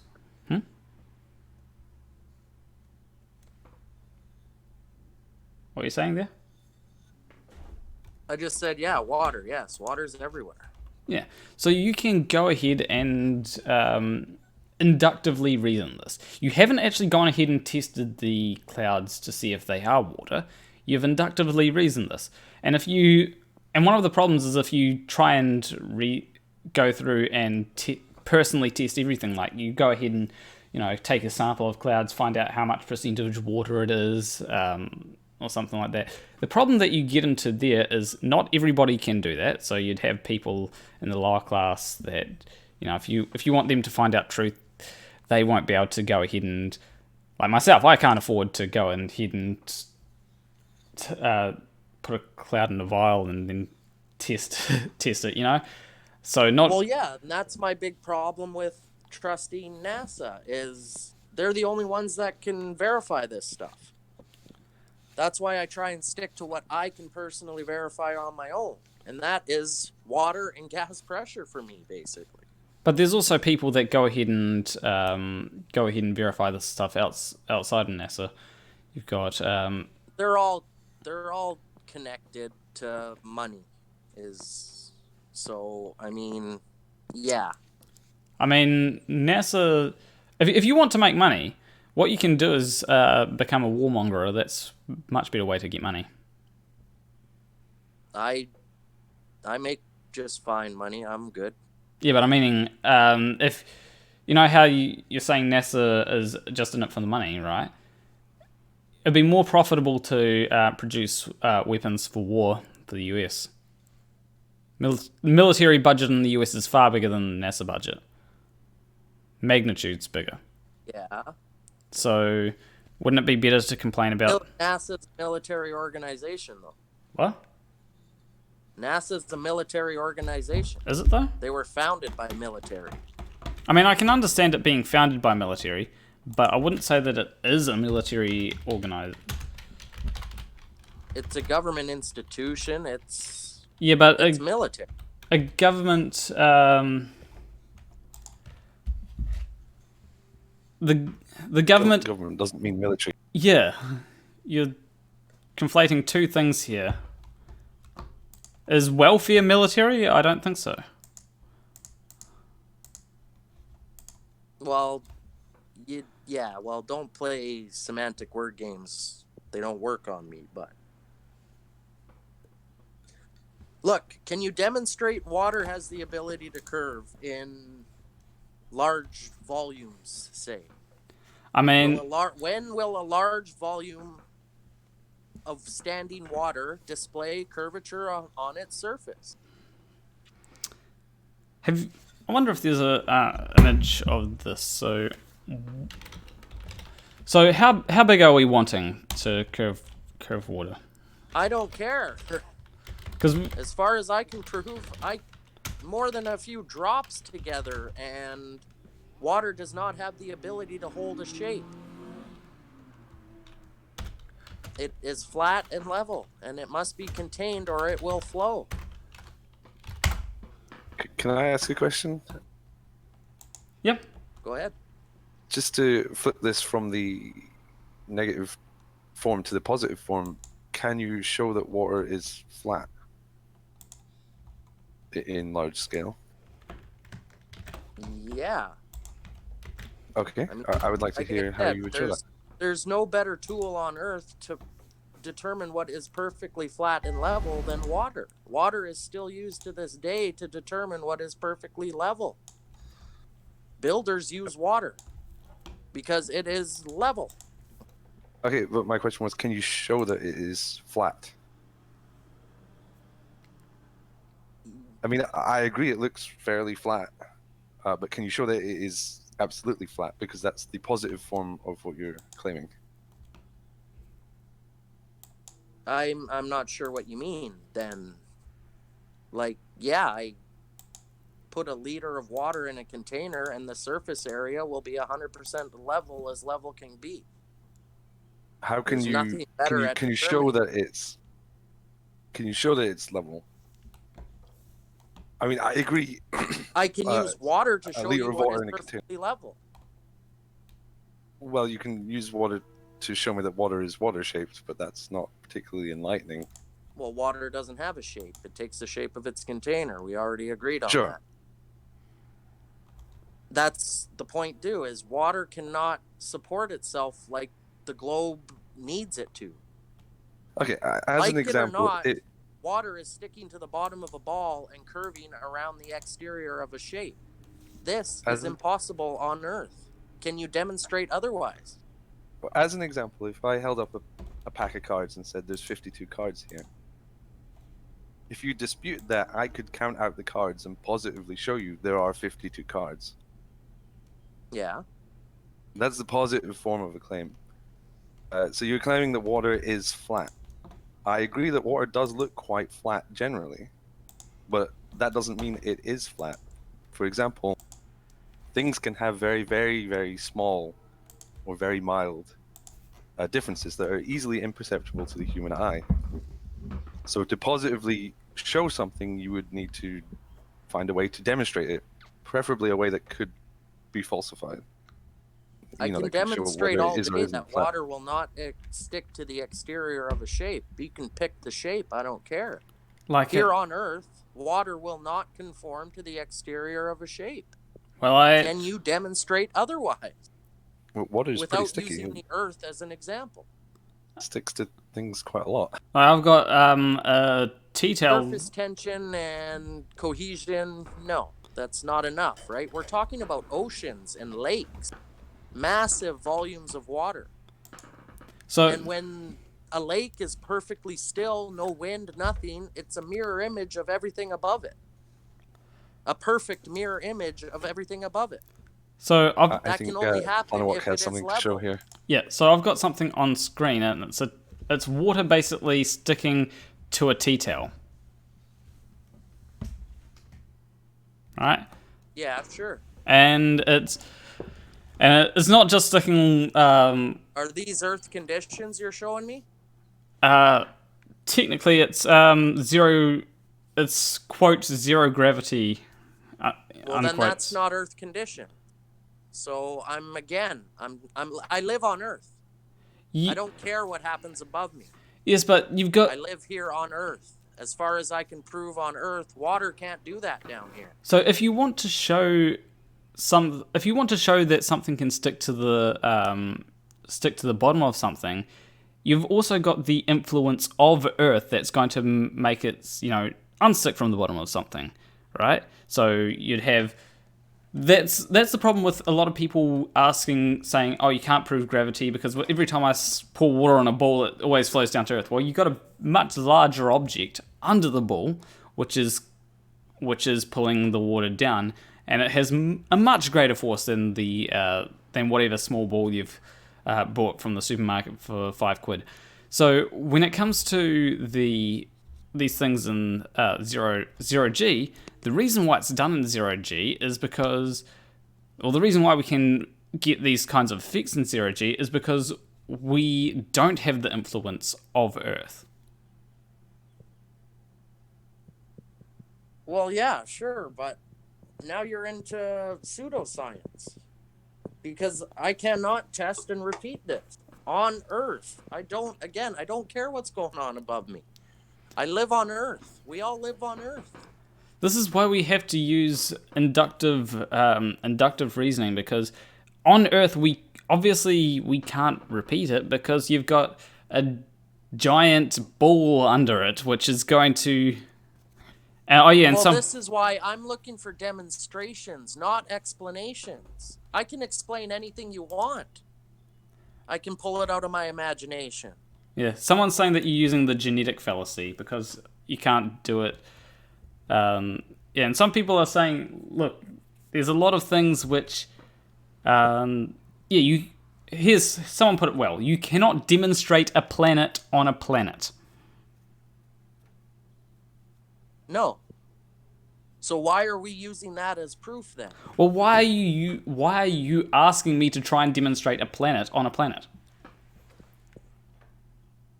I'm not asking you to demonstrate a planet on a planet. I'm asking you to show me water conforming and behaving like it must if the natural world existed over the exterior of a shape. Well, it is... As far as anyone can prove to themselves, absolutely 100%, the natural world, as we all experience it, cannot exist over the exterior of a shape. Period. Demonstrate this wrong. Not explainate it wrong. Demonstrate it's wrong. Planarwalk, That's what MCToon. science is. Demonstration. MCToon says to check your DMs, Planarwalk. I like demonstrations. Demonstrations are really easy to understand. They're intuitive. I would like a demonstration. Awesome. Yeah, they're really great. I would like a demonstration that water is flat. That is something I'd really love to see. Go to a lake. What, I Lake agree that Pontchartrain? lakes look pretty flat, but what if like one end was a centimeter higher or different from the other end? I wouldn't be able to see that with my eyes. No. But you're asserting that that's definitely not the case. Measure the lake. I don't care. Oh, okay, cool. That's a great idea. I'm not some genius or anything by any means. I'm just an average dude with questions. Now that I actually look at the natural world, it doesn't work on the exterior of a shape. Like you guys like to say there is no bottom to a ball. Well, that's just ridiculous. Okay. So I'm going to show you an image, right? Well, the image is already up on screen. It's of Lake Pontchartrain, right? Demonstrate how this can occur on a flat surface. What? I don't like these pictures of Lake Pontchartrain. As far as I'm concerned, it seems to be the only proof you guys use that water curves. So it's the only lake on Earth that can actually do this. Well, but it's visual and it's using pictures and it's relying on your visual alone. So, okay. It's not a good explanation or it's not a good demonstration. Okay, so how would you suggest that we test to see if Earth is to see if water is not flat? How would you suggest a test? And if you've got a thing that doesn't, I can't. What? Because as far as I know, there is no better tool on Earth to determine perfectly flat and level. Water is the tool to determine perfectly flat and level. Okay, that's circular reasoning you're using there. No, it isn't. Water is the tool. I mean, man-made shit doesn't compare. Okay. Water is that tool. So you're basically saying that water is the tool to measure that the Earth is flat. Therefore, the Earth is flat. Why? Because we use water to measure that the Earth is flat. That is circular reasoning. Do you have a better tool to determine what is perfectly flat and level? I'd actually use... To be fair, that's beside the point. We're talking about your claims, not what Planarwalk is claiming. If I can't think of a good different reason, that doesn't necessarily mean the opposite is correct. Well, find me a tool that is better than water at determining what is perfectly flat and level. Well, there's probably a lot of other things. Like I can use, if we use things like gyros and all that kind of things, we can actually probably get a better tool for what is level than water. They are expensive. Water is good for if you want to determine these things cheaply. But as 1 minute debunk said, that's beside the point. You can't basically say, oh, water is flat and level, and therefore the Earth is flat. Why? Because water is flat and level. That's because we use water to measure flat and level. That's Isn't that like you guys using the Earth as the reason you can't prove it? Well, I can use... Like, oh, we can't show you that water can curve because the Earth affects water and the Earth makes water curve. Well, there's heaps of ways that I can show you that the Earth is a globe. Like, I can show you this image here, which shows things that are curving over water. Unless you think that these are actually sinking down into the lake, then... The power lines there on the picture that's still up. Yep. Well, that can easily be explained by perspective. Okay, what is the formula for perspective? I don't know a formula for perspective. The human eye sees how it sees. I can't explain that.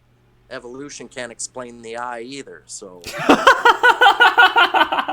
Sorry, I just had to laugh at that. Laugh at me all you want, but... No, it's true. I honestly haven't heard that claim in ages. And last time I heard it was someone debunking it, and I can explain how evolution can explain the eye, but that'd be for another time, I think. You can't demonstrate it, though. Show me a dog that can become a cat. It doesn't work. That's not a claim made by evolution. This is why you guys are in the realm of pseudoscience and explanations. I don't want explanations. I want demonstrations. If we were asserting that dogs could become cats, I would agree. That is pseudoscience. Well, you think monkeys... Don't think any biologist worth their salt would... You think we all started as slime and now we're human? Show me. Yeah, I mean, that's skipping a few billion years of in-between stuff. Yeah, again, it comes down to it takes billions of years. But don't worry, a dog will become a cat if the conditions are right and you give it enough time. That's pseudoscience. Okay, so first off, evolution doesn't claim that a dog will become a cat. It claims that it may change its it may end up changing the genetic properties. Second off, this has nothing to do with what we're talking about. So, yes, we're a little off topic. So, we're talking about the Lake Pontchartrain power lines. You say that perspective can explain it. I'm asking you for the formula for perspective, because the formula for perspective we can use a lot to determine whether we can see something. And how big should that thing be in comparison to other things? All those kinds of things. It's very useful. In fact, if you want to develop video games, you can use a formula for perspective to get some great 3D effects. So, do you know the formula for perspective? Okay, put Lake Pontchartrain aside. What about all the other tests that show zero curvature? Zero. Okay, there are lots of them out there. Okay, you're just dodging. Laser tests over large bodies of water that you can see. Hey, you're dodging. Can you explain how this photo can be taken on a flat Earth? If the water is flat and level and these power lines are flat and level, then how can this photo be taken? I can explain it. Okay. But I don't want explanations. Explanations this is why explanations are garbage. I want demonstrations. Again, I can show you anywhere from 1 liter of water. If it's contained, its surface will be flat and level, according to the ground underneath it. But do you have a demonstration of that? Container, whatever you want to call it. The surface area it covers will be flat and level. You can build stuff above it that curves all day if you want, and claim that's curvature of the Earth, but I don't buy it because I know the natural laws of that water adheres to make that impossible. I did ask before, do you have a demonstration? Do you have a demonstration that water is flat? Because that would be very, very useful. How can you not demonstrate this yourself? I said, go to a lake. If you tell me what to do, and I will. If Lake Pontchartrain was perfectly still, it would be a perfect mirror image of everything above it. Okay, so you can't maybe I have that wasn't on very a clear curved about surface. this.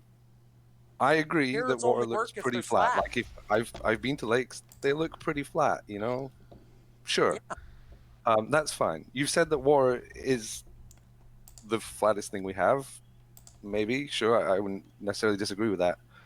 But to show that the Earth is flat, you're relying on water being exactly flat. That's a claim you haven't substantiated, and I was wondering if you have a demonstration to show that water is exactly flat. So you want me to demonstrate that water can possibly not be perfectly flat and level using something other than water? Well, I don't mind how you do it, but if you're going to say the Earth is flat because water is exactly flat, I would like you to substantiate that. Because if you can, then I would be forced to conclude that it is correct. Because the tool I use to determine perfectly flat and level is water. Which, as I explained earlier, is circular reasoning. But you cannot demonstrate that it is perfectly flat and level. Then. Because water is the tool. You guys are asking me to... I don't know what you're asking me for, to be honest. To prove the tool, And do you have a better tool to determine perfectly flat and level than water? That's a simple question. Okay, I would say, let's say I don't have a better tool, but that doesn't mean that... Okay. Therefore, it's correct to say that water is definitely flat. Well, then where do you go from there? Well, you could look at a different methods of showing the shape of the Earth and disregards water for the time being. Also, one thing that I'd like to ask, Tricky Dicky, is can you demonstrate to me how we can get this kind of observation on a flat Earth? I don't know, honestly, no. So you can't demonstrate, because I can demonstrate to you how we can get this observation on a globe Earth, but it's pretty tricky to try and... I can imagine how it can happen on a globe Earth, yeah. I mean... Because the globe Earth curves. So you've really got no refutation to these kinds of images, really. No, and I've got no problem admitting that. No, I can't show you that. I will point out, you're a lot better than many other flat earthers we've talked to. Water has the ability to conform to the exterior of a shape here on Earth. Not in zero gravity. Here on Earth, where we live. And you're asking me for a tool to prove that water is perfectly flat and level when it's at rest. I mean, then we're going to go around and have this debate forever. Water is the tool. You cannot... That is the tool I choose to determine what is perfectly flat and level. Who would disagree with that? You can't... Engineers use water to determine what is perfectly flat and level before they build stuff. Everything that's built is based on planar geometry. Euclid principles. Our whole lives are designed around it. As I said, you're using circular reasoning. I don't know what else you want from me then. Water is the tool I use to determine perfectly flat and level. You guys seem to have another tool. What you won't share with me though. I don't have another tool. I just wanted you to demonstrate. So if you're going to say, here's a property of something, then I would be more convinced if you could demonstrate that that property is true. I'm not saying that I necessarily know how you would demonstrate that, but just as you have agreed, demonstrations. Water, put it in a container. The yes, surface it looks area flat. will be flat and level. It looks flat to my eyes, but my eyes are not very precise. No, they're not, but you use them to determine we live on a ball by looking up at lights in the sky. Well, we can use it. That's why we use substances. And this substance of determining flat and level is water. Liquid water on Earth. It's everywhere. Planarwalk, 70%, 70+% of the surface of Earth is covered in it. Yeah, I'm about to let this become a dumpster fire by inviting Reds on. Reds Refuting. I'll bring on the plumber that thinks he's a rocket scientist. That'll be fun.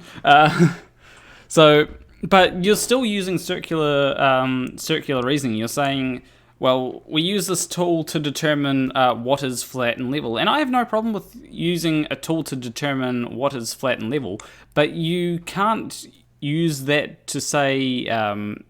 you can't say that it's flat and level and then say it's flat and level because the Earth is flat and level and the Earth is flat and level because this tool is flat and level. That is, by definition, circular reasoning. And the reason why you're so... why you're not going to let go of this is because... you basically fall on the other argument. Oh, well, it's because the Earth is flat and level. And, okay, why is the Earth flat and level? Oh, because this tool is flat and level. That's circular reasoning. No, I was a ball believer for almost 30 years. Until I started actually paying attention to nature. Now I work at sea level. I work with pilots. None of them account for curvature either.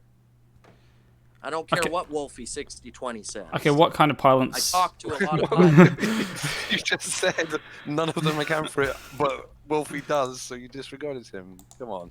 Well, none of the pilots I talk to, and I talk to a lot of pilots, helicopter and seaplane pilots, and none of them account for curvature. None of them even give it a second's thought. They've never thought about the shape of the Earth until I started working there and questioned them on them. None of them calculate for curvature or rotation. So,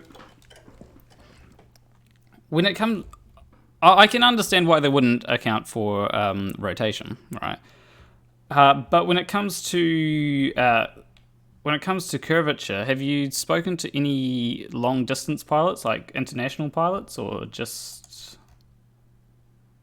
I work with one that actually spent 6 months flying around the North Pole and then 6 months flying around the South Pole.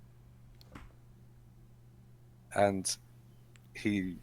Wait, what? And he has never given the shape of the Earth a second's thought. He flies his plane according to planar geometry. When you level off, you're good. You can fly for hours and never experience anything like what it would be like going over the exterior of a shape. Okay, do you know what kind of map they use? Sure. He flew around 2 different poles. Yeah, that sounds... Yeah? That sounds a lot like... Yeah, and what he tells me about the South Pole doesn't add up either. They use all kinds of different... I don't know what navigation ways to navigate down there. They don't on the North Pole, but in the South Pole, it's all... Every country has their own way of navigating down there. Okay, so good. Just to verify, does the South Pole exist? Does it exist like it's supposed to on the bottom of a ball? I would say no. Is there a place somewhere on Earth? Yeah. Okay, I've got... That you could call the South Pole? Yeah, the Earth is big. Okay, Tricky Dicky, I've got a question which you've got to answer. What different methods did he use to fly around the South Pole compared to the North Pole? Well, every country seems to have their own. The U.S. has it marked out in a grid, and I don't know, he said something about the U.K. uses the prime meridian line or something. I don't know exactly what it was. It was a while. So you don't actually know. You're just saying, oh, they use different methods to navigate around the South Pole. No, I'm getting that from first-hand guy who, like I said, he would spend 6 months down there and 6 months on top of the ball. Yeah, but you don't actually understand it yourself. You're just saying, oh, it's different. Yeah, sure, it can be different. I would say that it would be different too. It doesn't mean that the place is. It doesn't mean that it's a different to what we think it is in reality. Like it doesn't mean that it's not a central point, or it doesn't mean that it's not actually a pole of a globe. It just means that we use different ways to navigate down there. Yeah, and all it means to me is it's somewhere on Earth. I mean, that doesn't make it the bottom of the ball. Do you think he might have a better idea of what it is than you? Does he think that the Earth is flat? I don't honestly know what he thinks. He doesn't give it a second's thought. It doesn't even enter his mind like most people. He doesn't think about it. Like most of us, we never think about it. We never thought about it when we were growing up because it was the established fact. Earth is a globe. That's it. Period. No more questions. Now that you start thinking about it and questioning it and wondering, hey, could life exist over the exterior of a shape? The answer seems to be no. Okay, I'm going to bring... because everything we experience says it's flat. Okay, I'm going to... And you guys say, oh, well, it's just so big. Yeah, of course. Even round objects are going to appear flat. For everyone on Earth at the same time, it's flat. This is going to get feisty. Yeah, I'm going to bring two people in. We've got Rhetoric and Bigger Agent Smith. But I'm also reasonable and logical. All right. Hi, Rhetoric. Hi, B166er Agent Smith. Hello, everybody. What's up? Am I audible? Yep, you're audible. You're very audible. Sweet. I can barely hear you over here, but... I can turn Rhetoric up on my end if... and I can... I'll let Bob come in as well. Still good here? Still good? Audio is working? Sound good? Yep. Okay. I wanted to start off by saying the zero-G experiment with the water that you were showing as a demonstration that water isn't flat. That's you assuming that that space is in a zero-G, in a zero-gravity environment. No. That was a parabolic flight. Yeah, we're removing it's not in space. We're removing the influence of Earth's gravity, because otherwise the amount of gravity that Earth has would just pull the water straight to the ground and you wouldn't be able to test it. So what we're doing is we're just... circular reasoning. Yeah, you're using your own your own logical thinking. You're not taking into consideration the fact that how do you even know that space is floating and there's zero gravity in space? Like, what proof do you have up there? I live on Earth. Okay. Yeah, I'm just saying, what proof do you have that there's no gravity in space, that we're floating in zero G? This is not in space. Yeah, this flight. My point is that you're trying to say that space is floating in zero G, and that's why the water forms like a ball. And I'm saying, who showed you what in order for you to believe that we're floating in a zero gravity vacuum? Like, what did you see in order to believe that? So I don't. Or what did somebody tell you? This water experiment does not take place in space. So I think. Well, why do you keep on bringing up zero gravity then? No, but it doesn't take place in Earth conditions either. So yeah. Okay, we've got a few problems that I think you're falling into. First off, I don't claim that Earth is in zero G, because technically it's in its own G, right? It's in its own gravitational influence. It's also going around the sun, which is going around the Milky Way. So yeah, there's all these different things. We're just looking at things in different reference frames, right? So if we look at the Earth and it's in kind of a reference frame of itself, we've only got things that we can see water would curve around it. But if we look at it in the reference frame of the sun, then it's going around the sun and it's actually moving, all that kind of thing. But what we're trying You're losing me, bro. Yeah. You're losing me. What we're trying to do is we're trying to see, okay, what if we remove the gravitational influence of Earth? Can we get water sticking to something else? So we go ahead and go, okay, let's see, how do we remove the gravitational influence on Earth? Okay, let's do a parabolic flight where everything's in free fall, therefore it doesn't have the in relation to the parabolic flight itself, it doesn't have that influence of gravity. Yeah, and I go back to me saying that you're just blindly accepting these tests because you falling in 0 G from an airplane in the Earth isn't the same thing as being in space. You don't know, like you said, there's so many other gravitational fields that are affecting large bodies of planets, and you don't even know how that would affect water. But even if you want to believe in the whole heliocentric model, that's it. Okay, I have a question. It's not the same thing. First, when water's sticking in free fall to whatever object, what happens if you apply? What if you blow on that water? What happens to the water? What if you manipulate that water as simulating Earth conditions? Add wind to it. Okay, well, does it still what hold all this that is ball? in relation to? What is all this in relation to? It's in relation to water in parabolic flights and 0G flights. Okay. Yeah. So I guess the claim is that water is always flat. Is that what we're discussing? No, here? that's not that's not the claim that water is always flat, because obviously there's demonstrations that show it's not. What we're trying to say here is that on the Earth model that they're showing, it's impossible for the Earth to work the way it does unless we just dogmatically believe certain, what's it called? Why is it impossible? Unless we dogmatically believe certain laws that we can't prove, then it's impossible to prove what's what. I would want you to answer this question directly. How is it impossible for us to prove the geometric shape of our Earth and thus the water that's on top of its surface? No, I never said it was impossible to prove the size of the Earth. I think this whole talk. What? The question here, you're confusing two different questions for being the same question. Let me explain to you the difference. Is Earth a ball?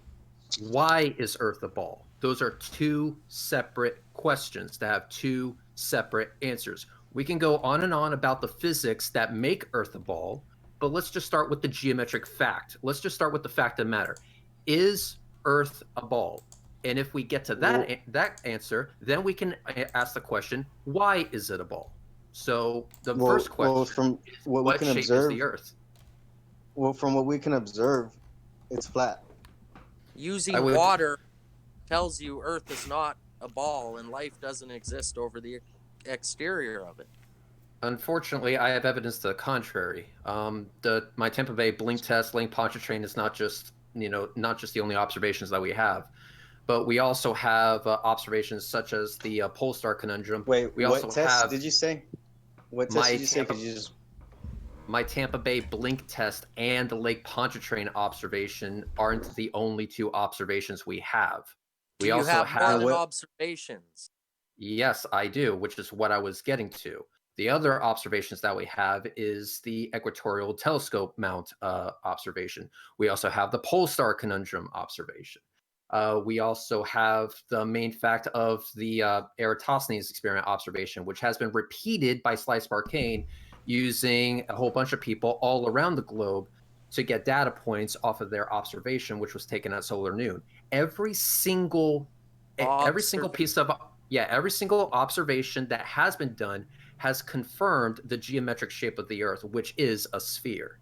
And every demonstration you can do with water on Earth shows you that when it's at rest, it remains perfectly flat and level, the surface Then area. you're going to have to explain to me why there's 300 feet of the Tampa Bay skyline disappeared from me when I'm looking at the north side of it from the Skyway Bridge. I don't have to explain anything to you. I can demonstrate to you that water here on Earth, when it is completely undisturbed and at rest, it is perfectly flat and level.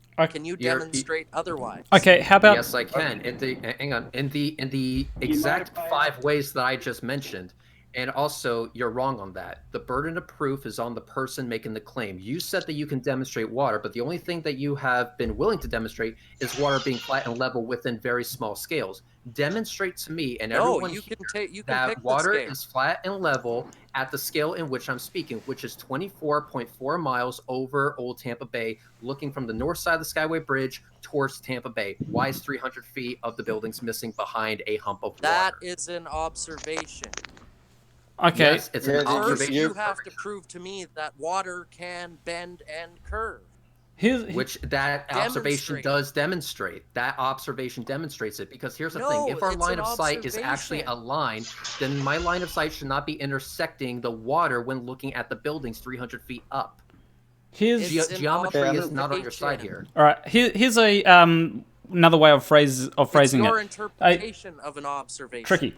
No, it is the actual observation. It's literal trigonomic fact. You are literally disagreeing with trigonometry. I'm looking for a demonstration that shows me water can curve like it's supposed to over the exterior of a shape. I've got one. Okay. You guys cannot show this. Okay, one thing, real quick, I want to say another way we could phrase it is demonstrate that we can get that kind of observation over a flat surface.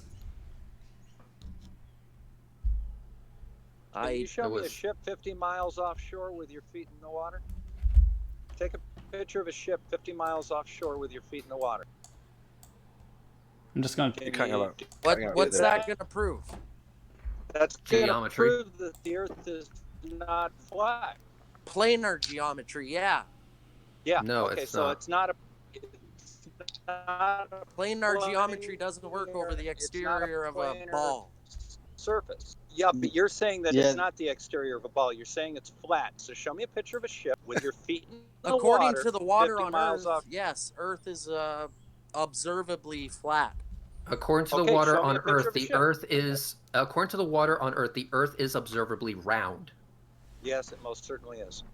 Mm-hmm. No, it's observable. Well, it's a whatever shape. It might be round. Who knows? No, it most definitely is round. No, life doesn't exist over the exterior of it, though. Yeah, it does. It does. You and me are alive, and I the don't know Earth what is he's talking about. Look, no. I asked you to show me that I'm trying to buy your argument here. All right. It's not an argument. Show me a picture of a ship 50 miles off the shore that you take with your feet in the water. Prove to me, that'll convince me, man. That will absolutely convince me the Earth is flat. Can you do that? Yeah, I doubt that. I think the fact that there is even a divide between globe earthers and flat earthers is a good example of how people don't know what the hell the truth is, even when it's right in front of them. You can show them the truth all you want, and people are still going to come up with that picture of Lake Pontchartrain shows curved Earth. It shows curved water. Look at and also it's a demonstration that our education system is failing our youth. Dude, our education system is meant to, because it produces you guys. Us guys that demonstrate what we can with actual observation measurements that has been able to be repeatedly demonstrated over the last 4 years that we've been doing this. Curve. All right, sure. Planarwalk, can you please show? Sounds good. Planarwalk, can you please show my Tampa Bay skyline observation, please? Okay. No, I don't want observations. I want a demonstration. That is a demonstration. I can demonstrate all day that water from 1 liter to unimaginable amounts of liters, when it is at rest and undisturbed, it will be perfectly flat and level. The surface area. And we have evidence to the contrary. I'm sorry, you ignore the evidence or you have redefining it as not being an observation. Have a demonstration. That is a demonstration.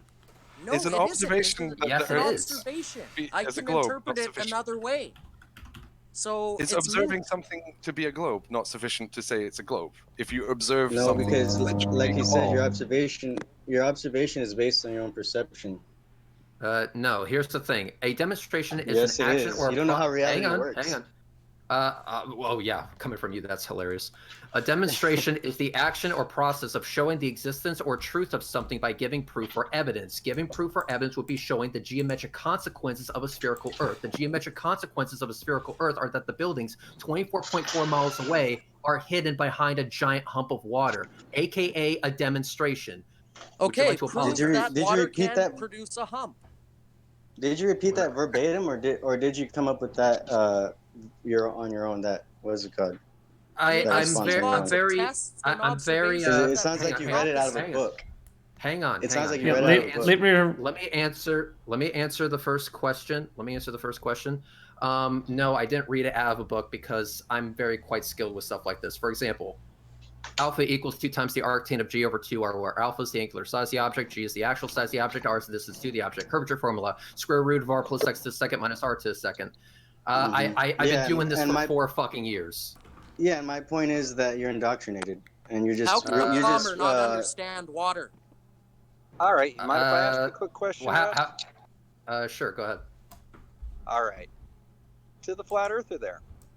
If you add up the interior angles of a triangle, what do you come up with? On a plane. I'm not a flat earther. Dude. Yeah. Is the Earth a sphere? Definitely not, right as now, far as I can Okay, prove. then you're a flat earther. Answer the fucking No, question. I'm not a flat earther. Let's call them globe deniers. I'm a direct realist. I'm here looking for demonstrations, not fucking pseudoscience bullcrap. Unfortunately, he doesn't understand the word pseudoscience bullcrap. You tell me on a plane what the sum of the interior angles of a triangle are. What does that even mean? I don't care, because they don't help me determine what the shape of the Earth is. Oh, it most definitely does. Tell me what it is. No, it doesn't. Okay, well, you don't even know what I'm doing, so you can't even answer the question, can you? Yeah, sure it can. Okay. So the interior angles of a triangle on a plane are 180 degrees. Did you learn that in the 8th grade? All right. No, but what does it have to do with anything? Now, all right. If you draw a triangle between New York, Anchorage, and Los Angeles, the interior angles are 205 degrees. Is that possible on a flat surface? Is the surface yes 100% or no? flat? Yes or no? Yeah, the fact is we don't know. Everybody doesn't know. Is the surface 100% flat? Okay, so you don't even know basic geometry. All right, thanks. Is the surface 100% flat? Hey, Planarwalk. Yeah. Question you're supposed to be answering. Flat. Hey, Planarwalk. Yeah. Do you mind if I get a word in here for a second? Yeah. So as I was saying, the Earth is definitely not flat. Water is definitely not flat, as the 2 images are demonstrating. Now, the images, the videos, I filmed it in 4 fucking K, dude. What more do you want? And I did with the flat Earth for camera of choice. That is a demonstration. There is an image of water demonstrating the geometric consequences of a curved surface. Okay, I interpret that observation differently. Let's see. This is why we have a problem. Let's see if you can interpret geometry, even the basics. Do parallel lines intersect at all? Oh my God! Yes. Wait, parallel lines? No. Okay. I was about to say because you were about. You're over here. I will ask the question again. Try to work with me on this. I dare you to try and work with me on this. Do parallel lines intersect by definition? Yes or no? No. Is your line of sight a line? What? What does that mean? Sure. Is your line of sight a line? Yeah. Okay. If I have a flat surface and I have a flat line, and I'm looking horizontally outward, will those lines ever intersect? I don't even know how to answer that, and I don't understand. You answer by saying no. And okay, I'll just do what you tell me there, Bob. You just said yourself that parallel lines do not intersect by definition, and I give you an example of a parallel line, and I ask you, are they intersecting? You're like, I don't know. So in one breath you say they don't intersect, and then in the other breath you don't fucking know. Dude, the way they're both parallel lines, you idiot. They're both parallel lines. I'm an idiot. You're setting up the question to be all confusing, dude. You're not. If you're just asking. Okay, I'm sorry. I forgot that flat earthers are confused by things such as parallel lines. I'm sorry. No, that's the problem. In society, in the school system, they do set up things a certain way to I'm be asking confusing. you It's about not parallel that confusing. lines. I'm asking you about parallel lines. So, yeah, where'd you even get that definition of parallel lines from? And I'm asking did you make it up? Are Or did you? Are you? You got it from academia. Right? No, I'm just saying that every word that you're saying. Sir, is there a different definition of parallel that you would like to share? You could say two lines that run, what's it called, next to each other. Do they ever intersect? I mean, see, this is what I'm talking about. You do they ever cross over? Do they ever cross over? God. Yes or no? Parallel lines make water curve. Can you demonstrate it? Yeah, what the hell is parallel lines have to do with water flowing? Water being if you would be intellectually honest for half a second and follow me through, then you will actually see the point of all this. You guys are dodging the question. Just because you know certain words and certain what's it called, formulas, you think you're smart. That's not what makes somebody. I'm quite literally trying to dumb it down for you as far as I can. So, do parallel lines intersect by definition? Do they cross over in the distance at all? If I have two straight lines, I hold them right next to each other, and they're parallel. No, I said no already. What does that have to do with anything, though? Okay, good. They don't intersect. Perfect. So we're on the same page. So if I have a flat surface and I have a line of sign which is also flat, and I look straight out, are they ever going to cross over? No, but what does that have to do with anything? Perfect. If the water is flat in this example, and my line of sight is just that, a line, then why are they crossing over in my images? Why are what crossing over? The water? The water and my line of sight, as in the water is blocking my line of sight from the bottom 300 feet of the buildings that are in the distance. Why is that the case? This is where if parallel lines don't cross over by definition. This is the fallacy thing you were trying to do. What's the fallacy? You're over here trying to say just because parallel lines don't cross, you're seeing water do something and they're supposed to be acting like a parallel line. And since they're not, then water isn't what we say it is. Yeah, water is not flat. This is why we need demonstration. Actual natural physics, not theoretical. No, I don't agree with that. I don't agree with that because I already said it. You can show all the demonstrations you want, but people still with their dumb little brains are going to, it goes back to perception. They're going to perceive whatever they want to. It doesn't matter what you show them. Okay. Dude, I cannot dictate my camera to show something that isn't actually there. It doesn't matter what I want to believe, okay? Okay. You don't know what a mirage is? You don't know what you don't know that the things you see aren't really what they are? I do know about mirages, but apparently you don't understand the difference between mirages and cherry picking your days to make sure you have a clear one. No, I'm saying you do. There's things it's called having a sample size more than one. That's how science works. No, it's called you don't even know anything about your own reality. And you dogmatically believe in silence. And that's exactly what my pictures show, a demonstration. I can give you the definition again if you need it. Observation. Yeah, an observation is a demonstration by definition. Look it up. Oh, look up demonstration. Look up the word demonstration right now and read it out to me slowly. Hey, so I don't you think care what your explanations are. Wait, I want to say something real quick. You think being a critical thinker? Not explanation, demonstration. It's not an explanation, it's a demonstration. No, it's an observation and your interpretation of that observation. An observation is a demonstration. Differently. Where are we at then? Yeah, okay, so how do you, then that's exactly where I'm getting at. So if we have two lines that are, well, by definition parallel, why are they crossing over in the distance? How do you decipher that? How do you come to any sort of explanation? How do we see things? How do we see things? I want to call it that. Perspective is alpha equals 2 times the arctan of g over 2r. That equation does not mean that they're going to cross over in the distance. You do not understand perspective. Do not use a word unless you know how to actually use it. Why? Because I don't understand the mathematical equation that people have attached to perspective to describe No, because you don't understand perspective at all. It's not some catch-all solution to everything that debunks the flat Earth. It's an actual mathematical formula. Gravity is for you ballers. What? Dude, I didn't even bring up gravity. I didn't even bring up gravity. I brought geometry. No, you say perspective is our catch-all for everything that doesn't... No, you use that as a catch-all everyday solution for everything that debunks your nonsense, and then when it comes to actually defining what it is, you don't know what it is. You're interpreting your observation. Your explanation doesn't fit. I need to see a demonstration. Your definition doesn't fit. You're using a word that when you use it is actually meaningless.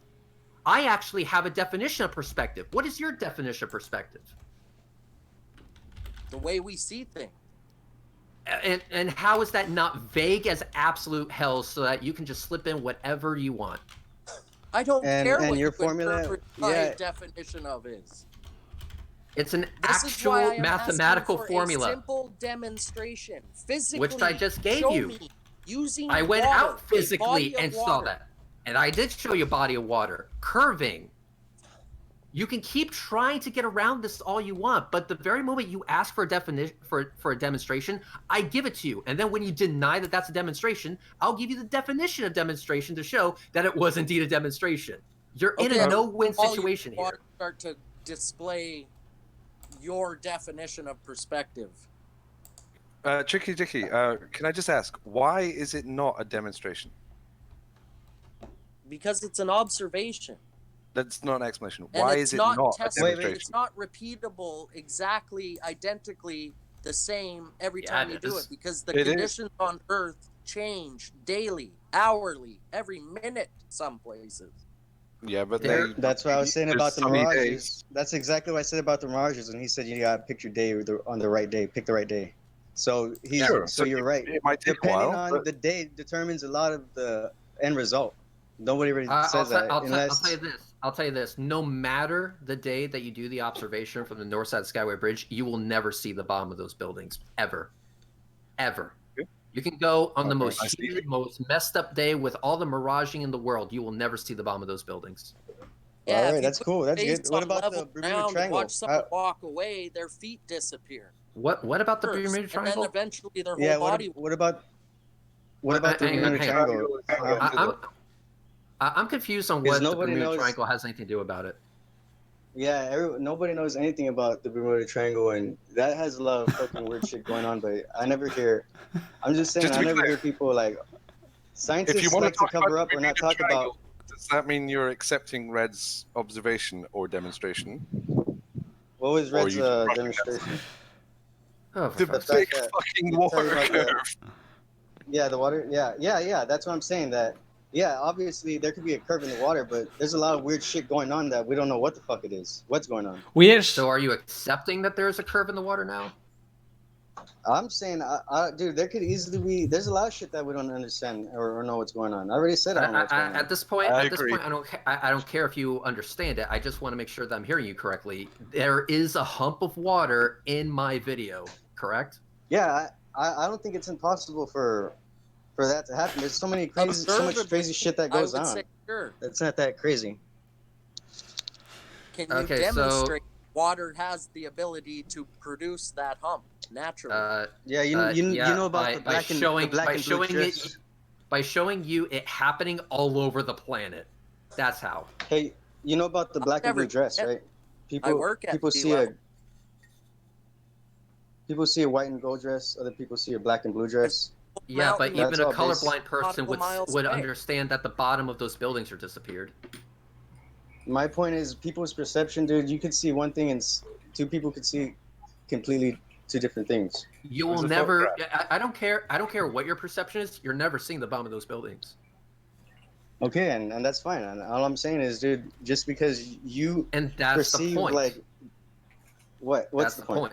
The point is that you keep saying you're going to perceive certain things. So let's say our perception you're saying isn't that exactly you have even. that Hang on. Let's say that our perception isn't exactly the same. You will not find a single person on the entire internet that will say they can see the bottom of those buildings. Period. Okay, well that's not my point. My point is the conclusion that you're coming to because of what you're observing. That's what I'm saying. You perceive what you're seeing to be because you're not seeing the water there. You're like, okay, now I'm going to draw this whole conclusion and everything's based off of this one fact right here. It's actually not. No, what it is another piece of evidence to support the assertion that the Earth is round. Keep in mind that throughout the entire time that I've been doing this, debunking flat Earth on the internet, I have built up a cumulative case. This is just another piece of the puzzle that shows the curvature of the Earth. I have a lot more than just this. This is just another nail in the coffin for the flat Earth bullshit story, and apparently people just don't seem to like it. How many nails do you need to nail it down for good? Because it's 10 years now, and it's still going strong. As people getting up, you guys just keep coming. You just hey, listen. I will. The amount of nails I need is the amount of nails before it just stops becoming entertaining as hell. Fair enough. You obviously suck. That's not coming to. I do have a comment about something earlier. Someone brought up the Bermuda Triangle and said that we don't know what's going on there, but in actual fact, we do know what's going on there. Didn't it have something to do with like methane bubbles or some shit like that? No, it's actually. I thought it was electromagnetic fields. No, it's actually to do with. It's actually to do with a lot of ships traveling through that area, so you'd expect a lot of disappearances to happen there. It's a popular trade route.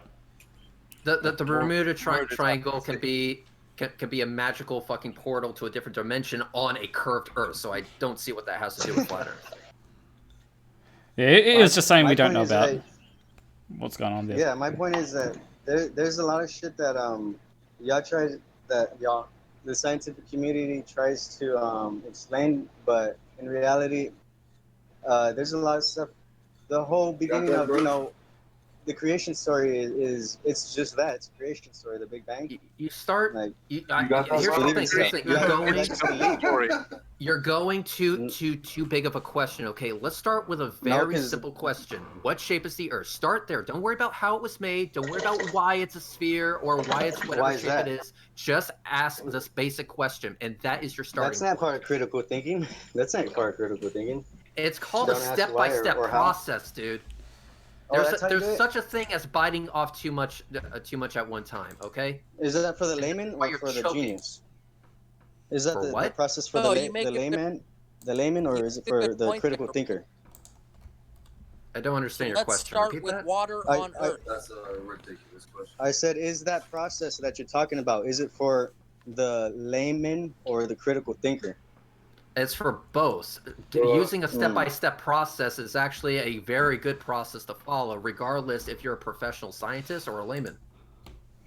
So you're telling me that somebody who was born to know how to think would be better thinking by listening to how somebody else is telling them to think? You're telling me that? About, dude? What are you talking about? What are you talking about? I'm talking about, you're saying there's a certain process I need to take in order to do this and that. I'm saying that's how you might have to. That's the method. Probably they told you that you need to take, but that's too low for me. That's not. You're underthinking things when you do that. They didn't just tell you that, dude. It's been tried and tested for hundreds of years. But, it's just the way it's done. You're talking about the same system that has us in the position we're in now, arguing if the Earth is flat or not. You mean the process that got you AC into this awesome thing called the internet? Yeah, I like that process. Yeah. All right, I'm done talking. I like. You promise? I like. No, I'm gonna talk later. I like automobiles, AC, planes, and all this nice shit that makes my life easy. I love Dippin' Dots too. Dippin' Dots are the shit. Fuck yeah. Yeah, you're minimizing the actual issues. I don't think you're so, just. I don't think. You want to start you're real simple, Reds? Let's start real simple. Is there a better tool on Earth in determining perfectly flat and level than water? Yeah, your line of sight and distant objects. Your line of sight is better tool on Dude, Earth. water does not lay flat. I know. Water. If you're using water to determine a flat surface, you're already screwing yourself. Why? Yeah, it'll sit level to whatever it's sitting with, but that just means that it's parallel to. If it's round, it's round. If it's good. Water follows the path of least resistance, and water is going to rest in relation to whatever force is currently acting upon it. If by being at rest, it's going to conform to a curved surface, then water is therefore going to curve with that curved surface. If you are going to use that as your definition for flat, then your definition of flat is not the same as mine.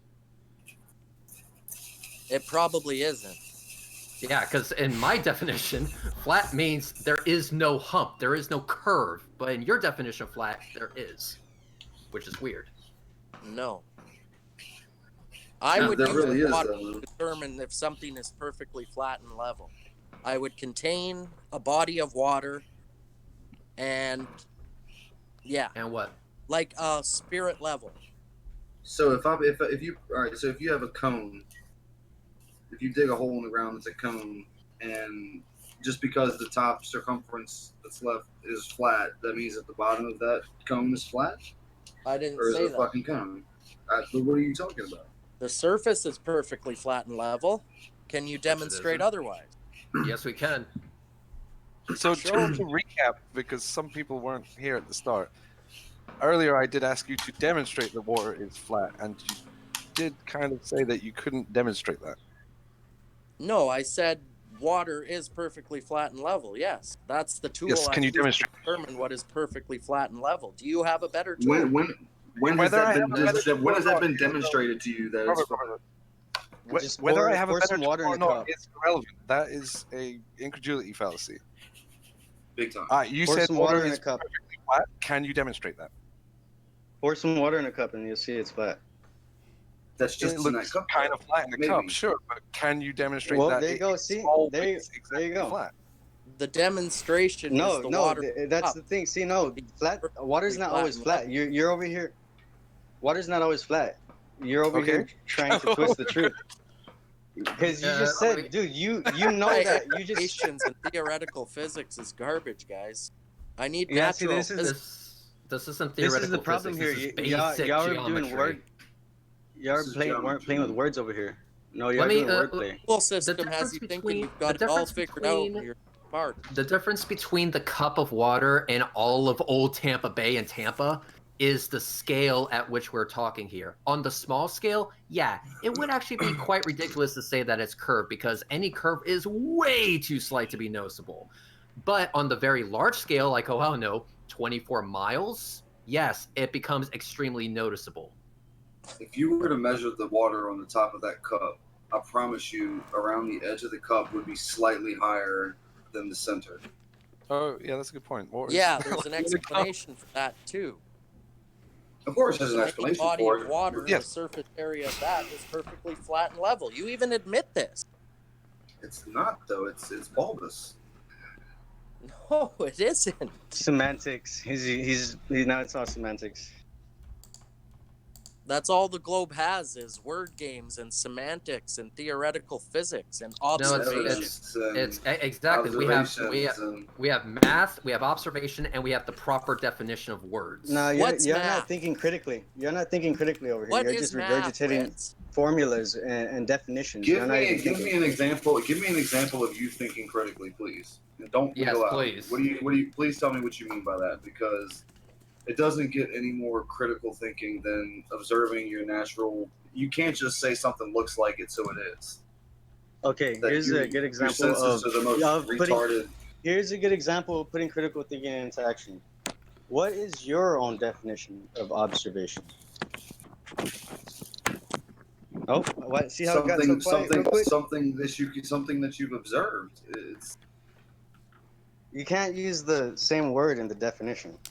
But that's what the definition is. Something that. Well, that's some good critical thinking. That's a good. We should make you the next author of the dictionary. So, what the hell does the dictionary have to do with critical thinking? You gotta say some dumbass I just asked you for your own definition of a word. I asked you for your own definition of a word. You can't give it to me because you don't. And when I gave it to you, you laughed. No, I said you can't use. As usual. You use observation within the. I asked you for the definition of observation. You said something you observed. Okay, let's circular. That's circular. No, it isn't. Okay, so let's try this. Observation is the action or process of examining something carefully in order to gain information from it. And guess what? I can examine a image that I've taken, I can then use geometry to figure out what corresponds according to what I am seeing. And then from there, I can derive a logical conclusion. And the conclusion I'm coming to is that the Earth isn't fucking flat, because if it was, I shouldn't be seeing what I'm seeing. Word not used in the definition.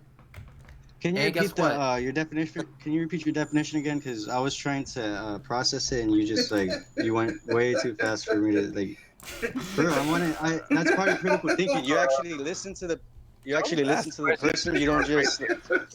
I'm trying to listen to you here. I don't know why people are laughing. I'm not listening anymore because it's all explanations. I don't want an explanation. I know you don't want an explanation. Don't worry, we've given it to you and you just disregard it completely. And don't worry, I know, Flat Earthers I'm stupid and don't understand. Flat Earthers not listening. Everyone stop the presses. A Flat Earther isn't listening. He couldn't I'm have not a spoke flat that earther. How any many times slower. do I have to explain this to you? Globe denialist dumb fuck. I don't care what you call yourself. Okay. So let's see. What's the so what do you want? You want my definition of observation again? I want what's You math? gotta say it real slow though. Real slow. Okay, I'll say it slowly. Let's try this again. Okay? So observation is the action or process of examining something or someone carefully in order to gain information from it. And guess what? You can go out to the north side of the Skyway Bridge, use a Nikon P1000, the flat earther camera of choice, zoom in on Tampa Bay, and you do not see the bottom of the buildings. There's 300 feet of the damn thing missing. From that is information that we have gained. That is information. From that information, we then ask the question, what geometrically makes sense with that information and what doesn't geometrically make sense with that information? And what doesn't make sense geometrically speaking is that the Earth is flat. That doesn't make sense. See how easy that was? Do you remember the original question I asked? Do you remember why I asked you your definition? Please repeat. Please repeat. Do you remember why I asked you why I asked you your definition for observation? So wait, have you genuinely forgotten what the point was, and now you're asking? No, okay. I remember. I'm seeing if you remember, because I don't see what that has to do with what I'm talking about. You were asking for an example of critical thinking. Yeah. Okay. Let's try. How does perception? I have no idea what how does thinking? I asked you for your definition of perception, and then you went up into all that other shit. That's why I was like, what are you even talking about? No. You asked for a definition of perception. You asked. That was it. No. You asked for a definition of observation. Apparently, I know what you said better than you did. Yeah, because the next thing I just gave you the definition of observation. Dude, you went into this whole long thing, and that's why I was saying, do you even remember the original question? Because that whole long ass sentence. You asked me to give you the definition of observation. And yeah, I gave you the definition of observation. Can you let me talk real quick? Yeah, you gave me the thing in like the first sentence, and then you gave me a whole paragraph talking about why flat Earth isn't flat.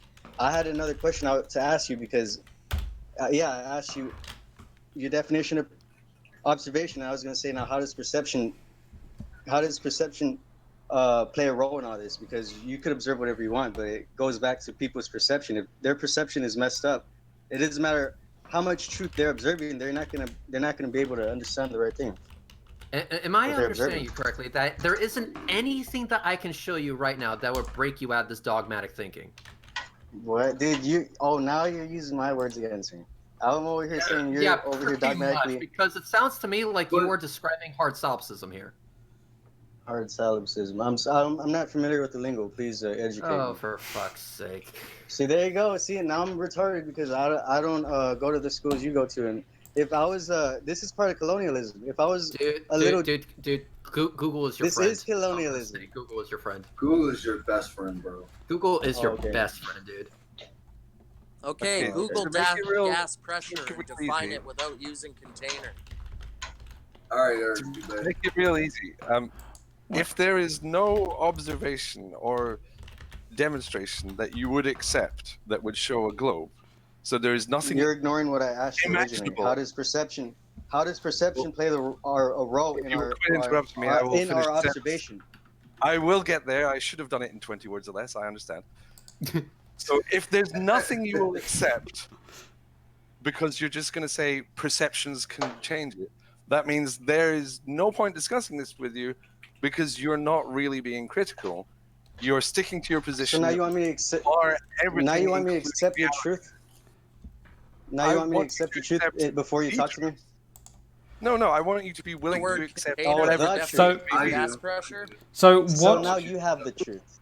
So what? I do. I want you to accept it right now. What we want you to do is we want you to look at the evidence. Jesus, right? We want you to look at the evidence that we present, and you could we want you to incorporate that and say, hey, look, maybe this evidence will lead me to a different conclusion than the one that I've got. And if you're willing to present evidence, I'll gladly bring that evidence up. But that's why I was giving the definition. I was asking for the observation, because evidence and observation are not the same thing. I mean, what he's saying is good. Isn't observation is evidence. If you gather data from an observation, that is evidence. Yeah, okay. Being repeatable. But just because you have evidence doesn't mean it's true. That's the thing. That's why we do it time and time again. That's why we do it over and over and over again. See, the best thing about it is the piece of evidence that we get shows its worth by fighting back. If you don't have anything to debunk or to replace what we have, then you basically have nothing against what we have. And if you have nothing against what we have, what does that say you should do? What you're talking about, that's a scientific method, and that's part of a belief system that you think. No, it isn't. It's not a belief system. Don't follow that. It's not a belief system. No, it isn't. Yeah, it is. It's not a belief system, dude. No, belief system is unverifiable. It's taking it word, and that is not what happens here. You can take the results. You can take the results from one observation or experiment, however you want to put it, and then you can take those results and apply it elsewhere to get other information that you couldn't get prior, and then you can test that against it. And it all lines up in the globe model. I don't understand how you can't see this. Okay, you want to play? There's nothing a belief about it. It's not a belief system. Everyone on Earth observes the sun and the moon rotate around Earth. No, we see the moon rotate around Earth. You don't witness the sun rotate around Earth. I witness what appears to be the sun rotating around the Earth. Okay, it appears. It only appears. It appears. Yeah. Okay, can you prove it's the Earth rotating then? Yes, I can. It's been done. Yes. Prove it. Bob Noodle Doodle. No, I like Bob so much for that. That was a shit show. That was great. great. I know you guys do. You bring it up every time, but I don't accept. You can't lie. That was fun. Okay. That was funny as shit. Tricky Dicky, why? What? I would say that this entire point is irrelevant because whether the Earth is rotating or whether it's not doesn't mean it's a sphere or not. Tricky. Correct. Tricky, why don't you accept it? I don't know. There's too many other things that can be going on. Like? I accept Michael's theory that Earth doesn't rotate. I accept Aries' failure that Earth doesn't rotate. Okay. So this is the definition of cherry picking. You're cherry picking. Oh, Aries failure. You're cherry picking Michaels and Morley, and when it comes to Bob showing that Earth does rotate, you'll be like, no, there's too much that I don't know. Is it possible that there's two? No. Is there two? Apparent drift. Is there? Is it regular hold up. Gyroscopes don't. Hold up. Yes, they do. Hold up. Is it No, they don't. Hold up. Is it possible that there's too much going on that you don't know about when it comes to Aries failure or Michelson Morley? Yeah, I would imagine there's a lot of things I don't know about. Why do you refuse to listen to the people that do? And I'm not even including myself in this. These people have got 40, 50 years of their lives staked into these observations in sciences, and you just say, nope. Science is a mainstream. Dude, I don't know the name of every STEM field scientist that's ever contributed to this work. Don't be ridiculous. But you're just going to take their word because it's written in a book? No, I'm taking their word because other people have tested it. They didn't all get together and say, and no, I'm talking about everybody. The world over has tested these hypotheses and repeated. I haven't. Go out and do it. That's you being lazy. Go out and do it. you will get the same results. I've done enough just to be clear. tests on Just to my be own clear. that I know life doesn't exist over the exterior of a fucking ball. And I know that you're wrong. See, because here's the thing. Man. I went ahead and actually did those observations. I don't think that there's spacecraft in space. I know that there's spacecrafts in space. I don't think that the Earth is round. I know that the Earth is round because I actually did just that. I went out, I did the observation, and I worked really fucking hard to understand it, and then explain to other people what I found. You have a less burden of proof than I accept. So what? What? Your burden of proof is lower than mine. So what? Burden of proof is lower than yours. I've actually met my burden. I would say I don't even have a burden at this point, period. I actively demonstrate it. I have successfully met whatever burden you shitheads try to throw on me. Yes, then really. Why are we here discussing it? Because unfortunately, no matter how good I explain stuff, there's always going to be idiots. That's why we're here. There's always going to be that one idiot that thinks they're special, that likes to think that everything is a lie, and that the scientific method is a belief system, which is a stupid fucking thing to say. There will always be idiots. We could totally understand if you didn't believe. Why do you put words in people's mouths? Because you have to make your explanations. No, it's because that's what your position. That's what your position amounts to, man. Yes, you didn't say that, but you are. There was B166 that said science was a belief system. I don't know what Tricky Dickie's position on that is. To be fair. Okay, so is the scientific method a belief system, Tricky? Yes or no? No. It's not a belief system. Okay, so would you accept explanations or evidence that is derived from that process? I'll accept demonstrated evidence that's repeated. Okay, of course. I won't accept explanations. Hey, do you not have faith in the science that you believe? Wait a minute. You won't explain. Hang on. You won't accept explanations, but the whole point of evidence is to explain something. The two are linked. No. Okay. How in the explanations are like assholes? Okay. Everyone's got one. Okay, I literally have on screen, right? I googled is observation evidence, and it comes up empirical evidence is the information received by means of the senses, particularly by observation and documentation of patterns and behavior through experimentation. Note that particularly by observation bit there. Okay. Yeah, my point was can we get a definition for particularly? That water can curve. My point is just because you have. I've given that to you 6 times, No, 7 times, 8 times. Yes, I have. Given me an image. Yeah, a really badass image at that of water curving. No, you've given me an image that can be interpreted different ways. How are you going to interpret that then? Please tell me how far I have to shove my head up my own ass to interpret that as being flat water. Please, man. It's a picture of a globe. No, it's a picture of water and. Yeah, but please tell me how you would decipher that. What kind of mental gymnastics would you actually perform to derive flatness from a picture of curvature? What? The same way that you determine that the Earth's a ball because of that. Yeah, by seeing a curve and therefore coming to the conclusion that there's a curve in the image? That's called seeing what's right in front of me, dude. You don't see a curve. You see the bottoms of buildings being hidden. Because of a hump of water. By a hump of water. Now prove water can do that. In the picture that I'm getting. The observation is right there. The observation also shows a perfectly level. No, it doesn't. Straight line with that water. It does not. What you say it shows, it's not actually showing.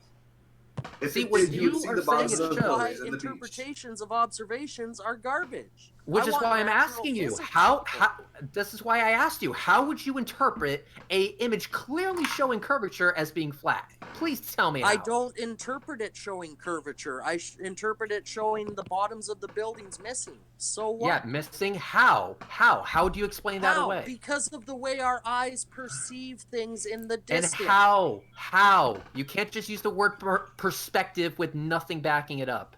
I said perceive. If you are giving me a hollow word, demonstrate it.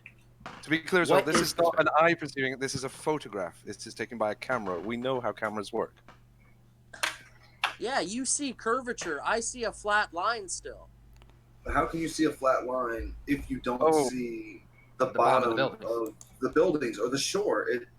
Can you draw a straight flat line across your picture on top of the water line?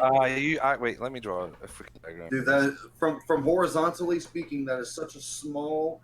That's not the same distance that you're talking about from the picture to the shore. This image is 3-dimensional. This is a 3-dimensional image. If I were to draw a line heading straight out from me, all right, on a flat surface, I should be able to have that line hit the bottom of the buildings. If that line is also my line of sight, which it would be in this example, then nothing should be getting in the way. Unfortunately, there's a giant hump of water in the way.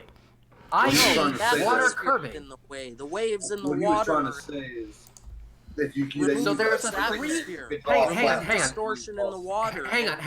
There's a 300-foot standing wave in the middle of Tampa Bay.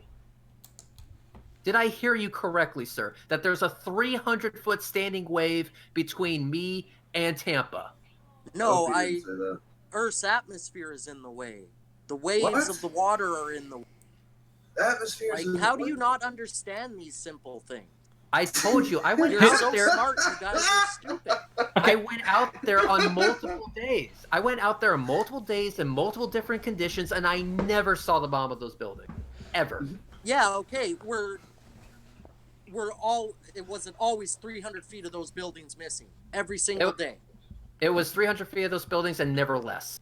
Never less. Never less. Perfect. 300 feet of those buildings was always not visible. Every day you went up.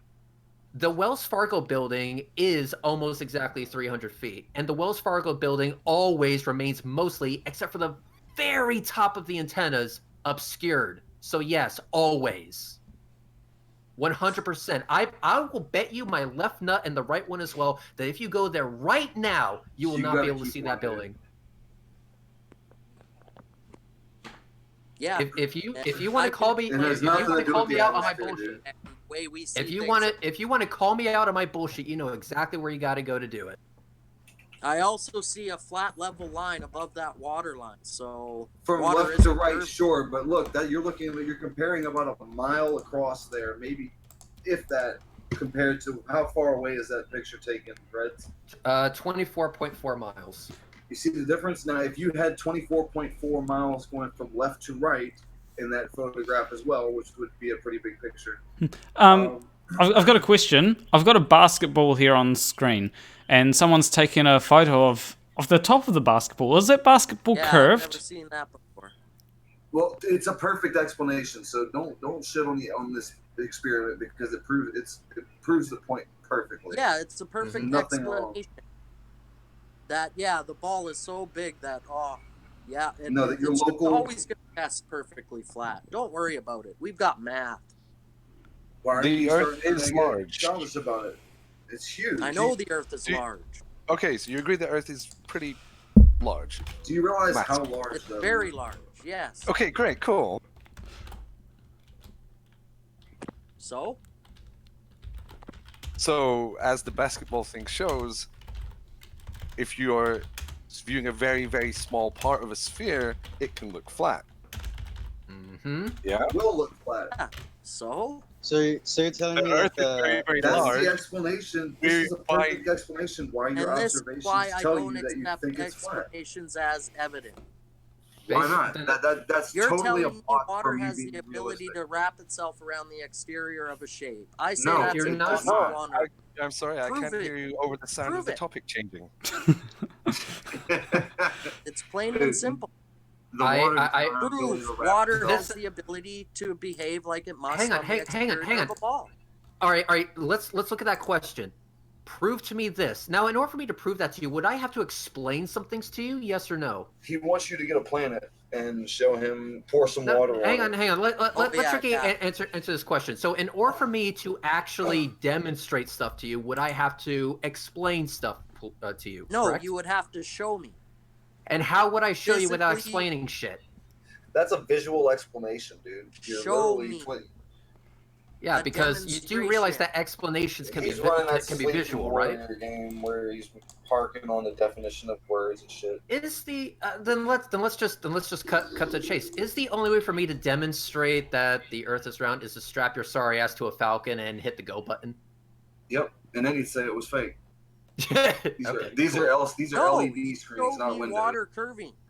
I just did it. Right You there, just don't accept right there. it. Look at the screen. Look at the screen, man. And the water is not having an ability to do that. It's being acted upon. It's being forced into this position.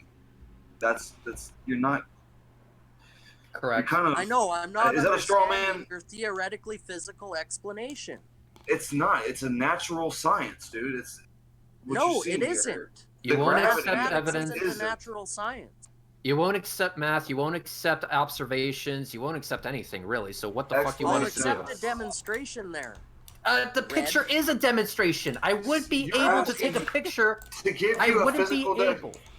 Just to be really cool, I will point out you're showing me water can behave this way, but you're not demonstrating it can. Listen, I'm sorry, but showing you a picture of it actually doing that, I'm not demonstrating that it can actually do that. No, dude, you're not. You're showing me a fucking image. I wouldn't be able to take a picture of it if the water wasn't doing it, dumbass. Dude, in order for us to do what you're asking, we would Red? have to take you. We would have to take you into outer space, outside of the gravitational or the mass field of Earth, and duplicate Earth. Basically, you can't do this on Earth. And yet you can see a curve. Real quick, I want to say something. And yet you can see a curve 300 miles away, but you need to go up how many miles to see the curve? Up. What's that have to do with anything? So there's a big the math doesn't make any sense. That's what it has to do with something. You're over here saying that you could see a curve from 300 miles away, but you have to go 1,000 miles up to see a curve. I would highly recommend you do not expound on things that you clearly do not understand. Otherwise, I'm going to ask you for the math. I'm just repeating exactly what y'all were talking about right now. No, how many nobody miles said did you anything just say? about 1,000 miles. Okay, what was the exact number that y'all just said? You said you had to go really high up to see the Earth's I was only no. I was only like, I don't know, 7 feet up, looking over 24 miles. Yeah, so we're just finished saying that you have to go so high up in an airplane. So the International Space Station. Airplane, you don't see 200 miles. The International Space Station is 400 kilometers up. Yeah, so around 200 miles, man. It's not, you can see curvature. 250. Yeah, 250 miles up. Oh, and that's pretty convenient. That definitely see curvature. Yeah. Yeah, the international that nobody can see it. That nobody regular people can see that. Seeing as Are you hang on. Are you fucking kidding me? I measured the altitude of the International Space Station by actually seeing it. Dude, I'm not talking about something in the sky, Red. No, I saw that's what it was. The space station. No, I saw not one, not two, not three, not four. I saw 8 solar panels in an H pattern along with the fucking cupola and all the modules attached to it. Okay, so what? So can you prove that it's actually what NASA says it is? Yes, I can actually. Have you been inside Yes, of it? I can physically see it. Not only can I. And have here's the you thing. physically seen it? Yes, I have. It? Hang on. It's everybody, man. I have physically seen it. I have physically measured it. I have been able to determine its altitude and its speed, and I've also been able to determine independently that the manned crafts that we have actually visited the goddamn thing. If you want to go down that rabbit hole, I'm more than happy to, but just keep in mind, you're going to fight a losing battle there. Have you physically seen it? And by that, I mean, have you physically touched it? Were you there for its construction? Did they call have you seen it? And by that, I mean, have you touched it? Have you seen? Apparently, touch means seen now. I was the shuttle commander for the... Oh, you saw something in the fucking sky.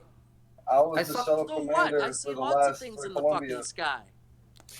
So he asked me if I seen it, and then decided to change it up by, oh, did you touch it? When I was able to demonstrate that I've seen it. What do you think physical means, Reds? Which shuttle flight were you on, Reds? Jesus, what's your definition of physical now? Like, Jesus, you guys. You're being hang on. So stupid. Hang on. The definition of physical.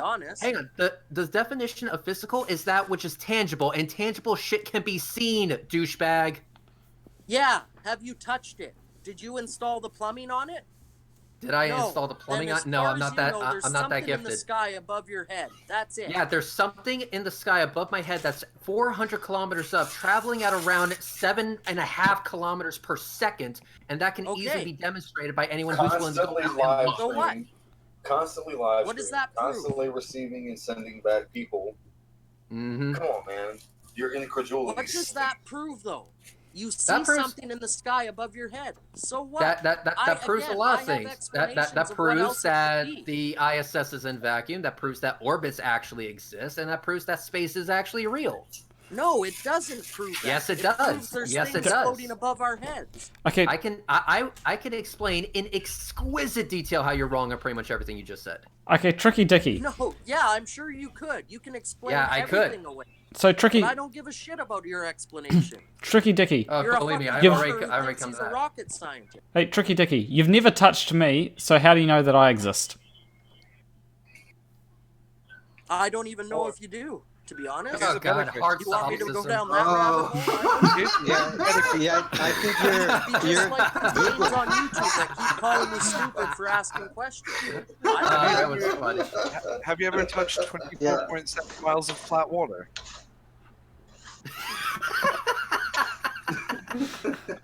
I know, you guys laugh. All you do is laugh. Serious question. Have you ever touched 24 miles of flat water? Man. I'm sorry. You're funny, physical dude. fucking evidence.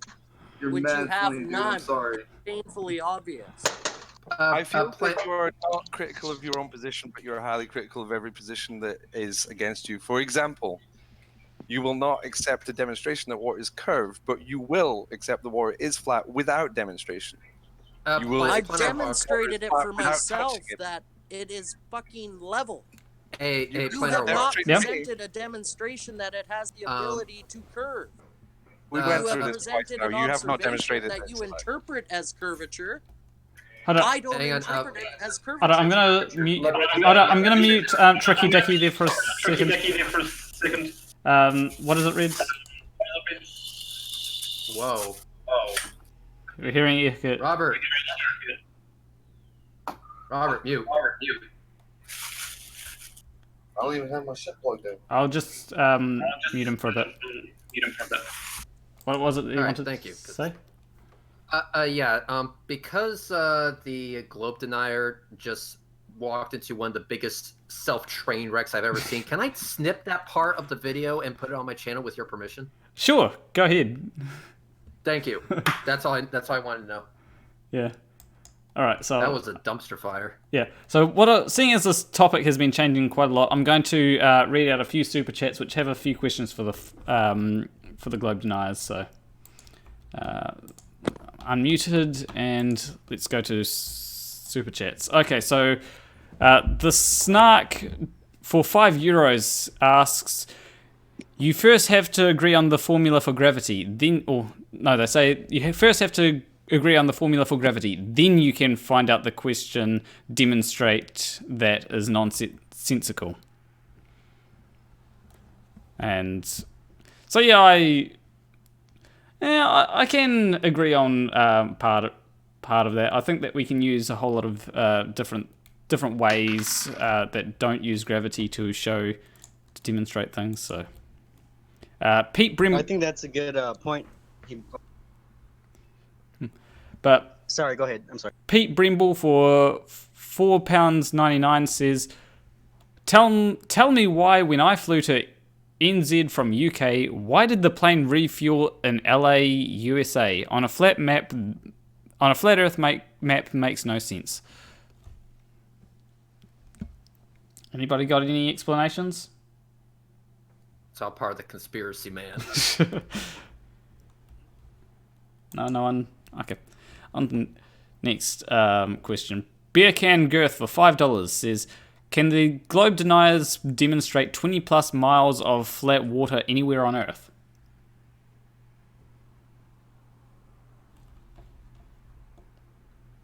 I'm not a globe denier. I'm just saying I don't know what the hell we're living on.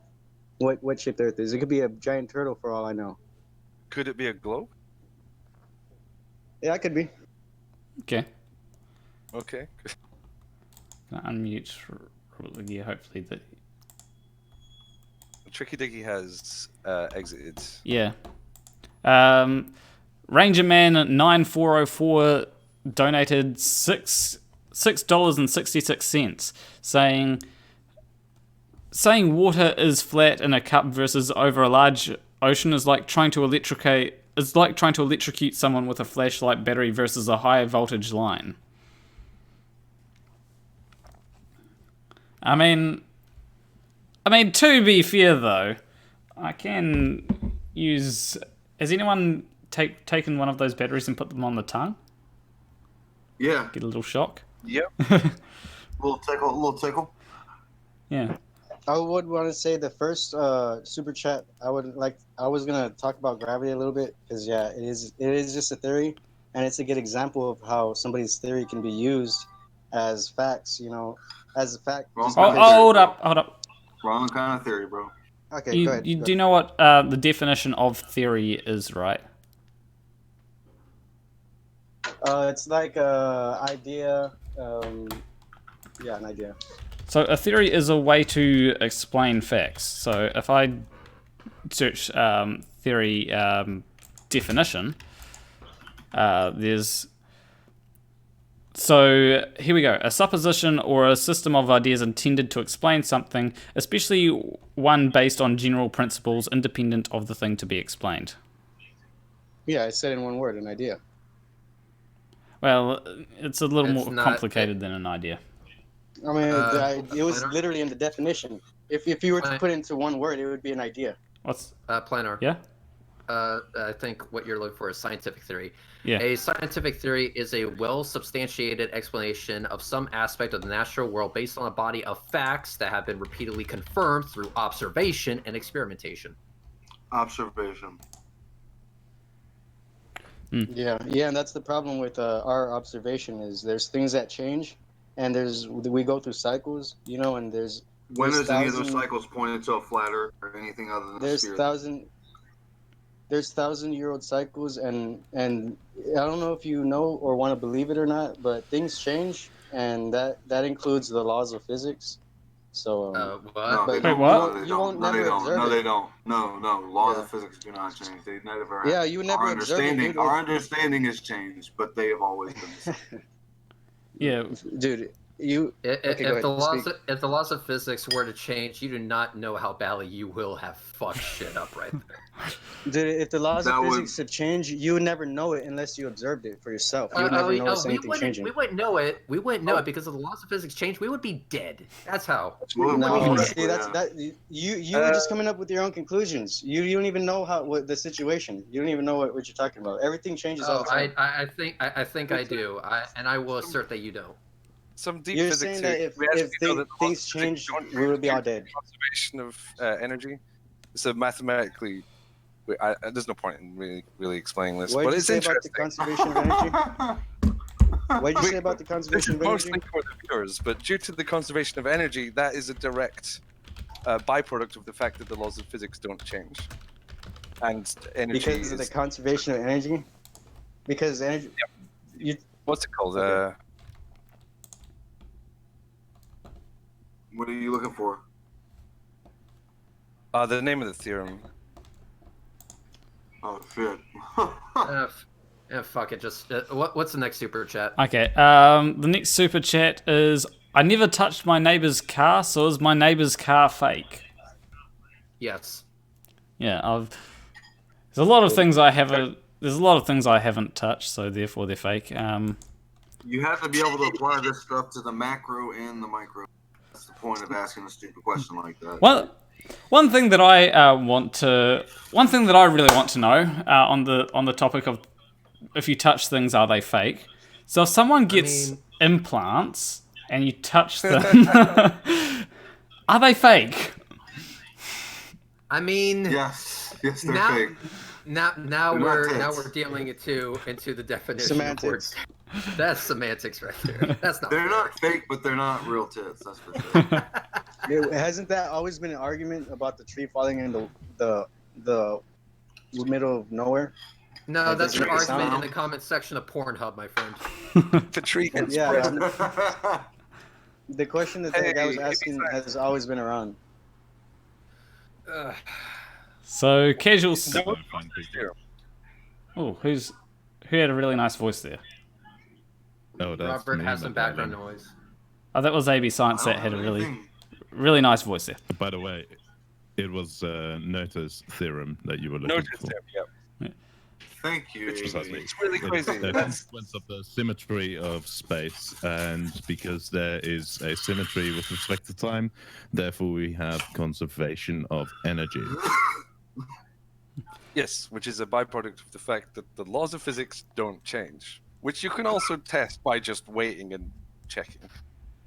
Yeah, and they're observed and everything, and you can just test them, Yeah, and they're not pretty going much. to change. So Casual Spaceman donated £5 and said, "I have never been to the USA and touched the Earth there. It must be fake or doesn't exist at all." Well, And that would be news to me. I'm in Florida. Here, man. Yeah, but we we're haven't real. touched you. We haven't touched This you. is- We haven't touched you. Listen, yeah, so you listen. need to post some of your skin to us. So we All of you guys, listen. All of you guys have my permission to touch me. Okay, just saying. Oh, baby. Yes. Hashtag Pornhub. And Pete Breenball donated £1.99 saying, "New Zealand was great, by the way." Thank you. It is a very nice place, although... New Zealand's fake. Well, New Zealand is the only real place in the world because I can touch it, and my opinion is the only valid opinion. So, That's how that works. This is your stream, man. and High IQ Research Initiate donated $5 New Zealand dollars, saying the Earth is a disc on the back of 4 great elephants perched on the back of Great Otun the star turtle. The turtle moves. Yeah, Everybody I'll have to point say left. that's the most truth I've heard all day. I agree. Everybody pointing left. Everybody pointing left. So, yeah. There was one thing that I just wanted to bring up real quick before I end the stream up. So, one thing that I saw recently is to do with the theory of general relativity by Einstein has actually had another bit of evidence come forth. Which is one good thing that theories generally do. They can make predictions, and so Einstein has correctly made a prediction about the way that the universe is. So Yeah, but that's really annoying. because there's so many places where it falls short. Well, yeah. No, there's some places where it falls short, but the beautiful thing about general relativity is that it predicts its own downfall. Okay. It predicts its own shortcomings, but the thing is, it is overly conservative, and where it says, "Yeah, these are my shortcomings," it turns out it really holds irritatingly well. So there's a lot of work being done on trying to find alternatives and improvements on it, but we just can't find it. I mean, we've been trying for 100 years and we can't break the fucking thing. That'd be... I think it's the dogmatic belief system I was speaking of. No, it's the fact that a theory shows its worth by fighting back. Yeah. Oh, okay, sure. The truth is true regardless. It doesn't have to fight. The truth is just it's gonna be forever. A dogmatic belief would be... You know how many times the truth has... You got muted or something. Nah, that was just cutting out. Truth sometimes has to be defended. Ask It's everyone. always who's under currently scrutiny. Truth is always Yeah, under scrutiny. Truth is always under scrutiny. Ask anyone who's on death row right now that actually didn't commit the crime. Yeah, but I mean, you could speak the truth, but to try to make somebody believe it is a whole nother thing. That's why we go out and we make these demonstrations. That's why we do these observations. That's why we give you guys the very thing that you all have been asking for the past 4 years. You don't see how you're self-projecting when you say that you don't listen. You want to show stuff and you don't want to listen to what anybody else has to say. You don't see how. No, I've been asking you for any sort of demonstration of your claim, and I haven't gotten anything. Wait, what was my claim? The claim being that the Earth is observably not round, or that my evidence doesn't show that. I said that our problem is, my claim was that we need to. It doesn't matter how much proof you show somebody. If somebody's perception is if they have the wrong perception of reality, they're not gonna understand. No matter how much proof you give them. That's what I said. Can I ask you a question? Are you asserting that you don't have a hang on. Perception. You wanted to always come back to perception. The perception is the process by which people translate sensory impressions into a coherent and unified view of the world around them. What perception are you? How is your perception getting the bottom 300 feet of the buildings that I show in the image? I don't think you can perceive anything other than the fact that those 300 feet are missing and blocked by curvature. I mean, like I said about the Bermuda Triangle thing, there's things we can't explain. Even the whole creation story. There's a lot of shit we just. That's a topic change. That is a segue no, that dude, I'm not willing to go that's down. exactly. We're talking about perception here. We're talking about the things that we do and do not understand. No. What you're going down is not perception. No. That's a conspiracy. I'm talking about the basis of reality. Talking about perception. What are you talking Perception about? is known. What's a conspiracy? What's a conspiracy? The shit that's happening in the Bermuda Triangle is a conspiracy. I'm talking about the definition of perception. The definition of perception has a clear definition to it. How are you perceiving something different than I? What are you seeing that I am not seeing in the same exact image? That's what I'm saying about dogmatic beliefs, because if your scientific community answer the question, man. Answer the question. Okay, what was the question? Tell me the question. You weren't even listening. Oh, for fuck's sake. The question, once again, is what are you perceiving in the same exact image that I am not perceiving that drives you to a different conclusion? Oh, I'm trying to tell you, and when I start telling you, you're like, whoa, that's way too much for me. That's a whole nother subject. You think too linearly.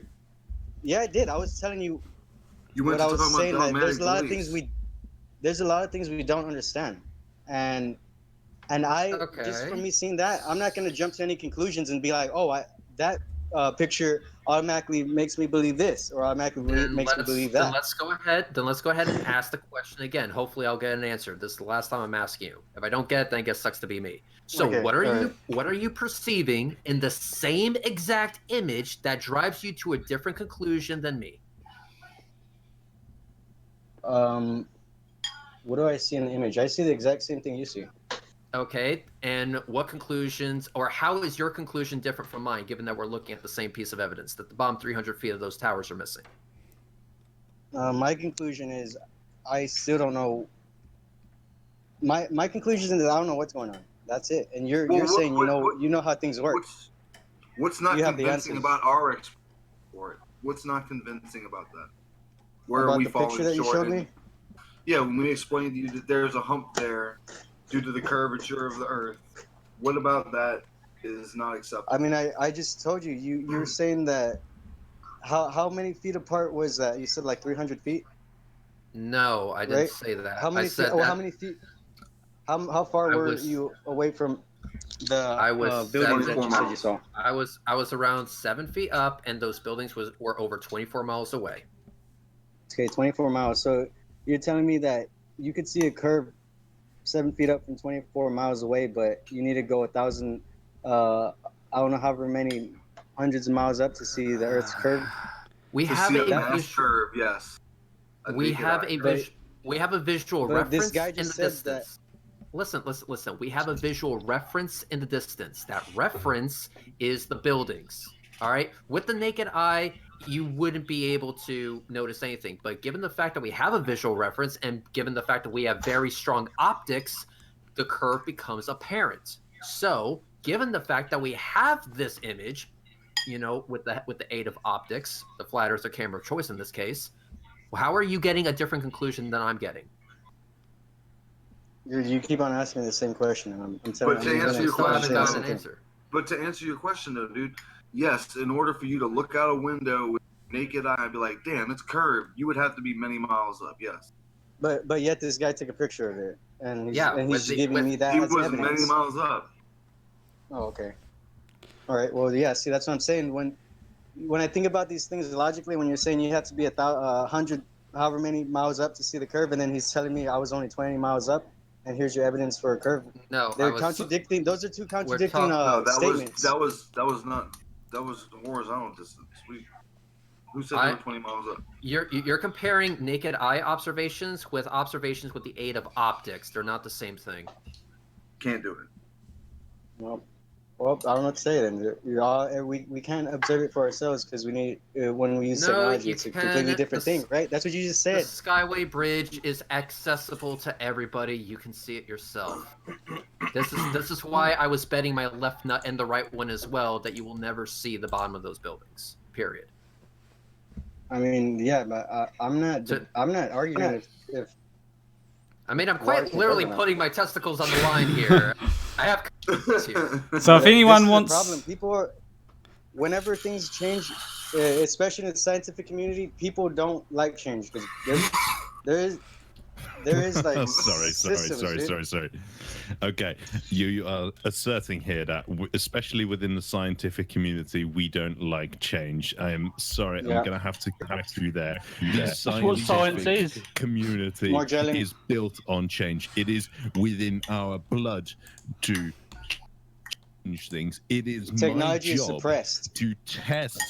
No, it is my job to test scientific theory, challenge it, and change it if necessary. That is what my job is. That's what people pay me to do. That is what the scientific community pays me to do. Society. Right? The scientific community, change is core to that. How do you think technology has changed if you're saying that science doesn't change? Dude, are you They wouldn't have a job. There'd be nothing to do.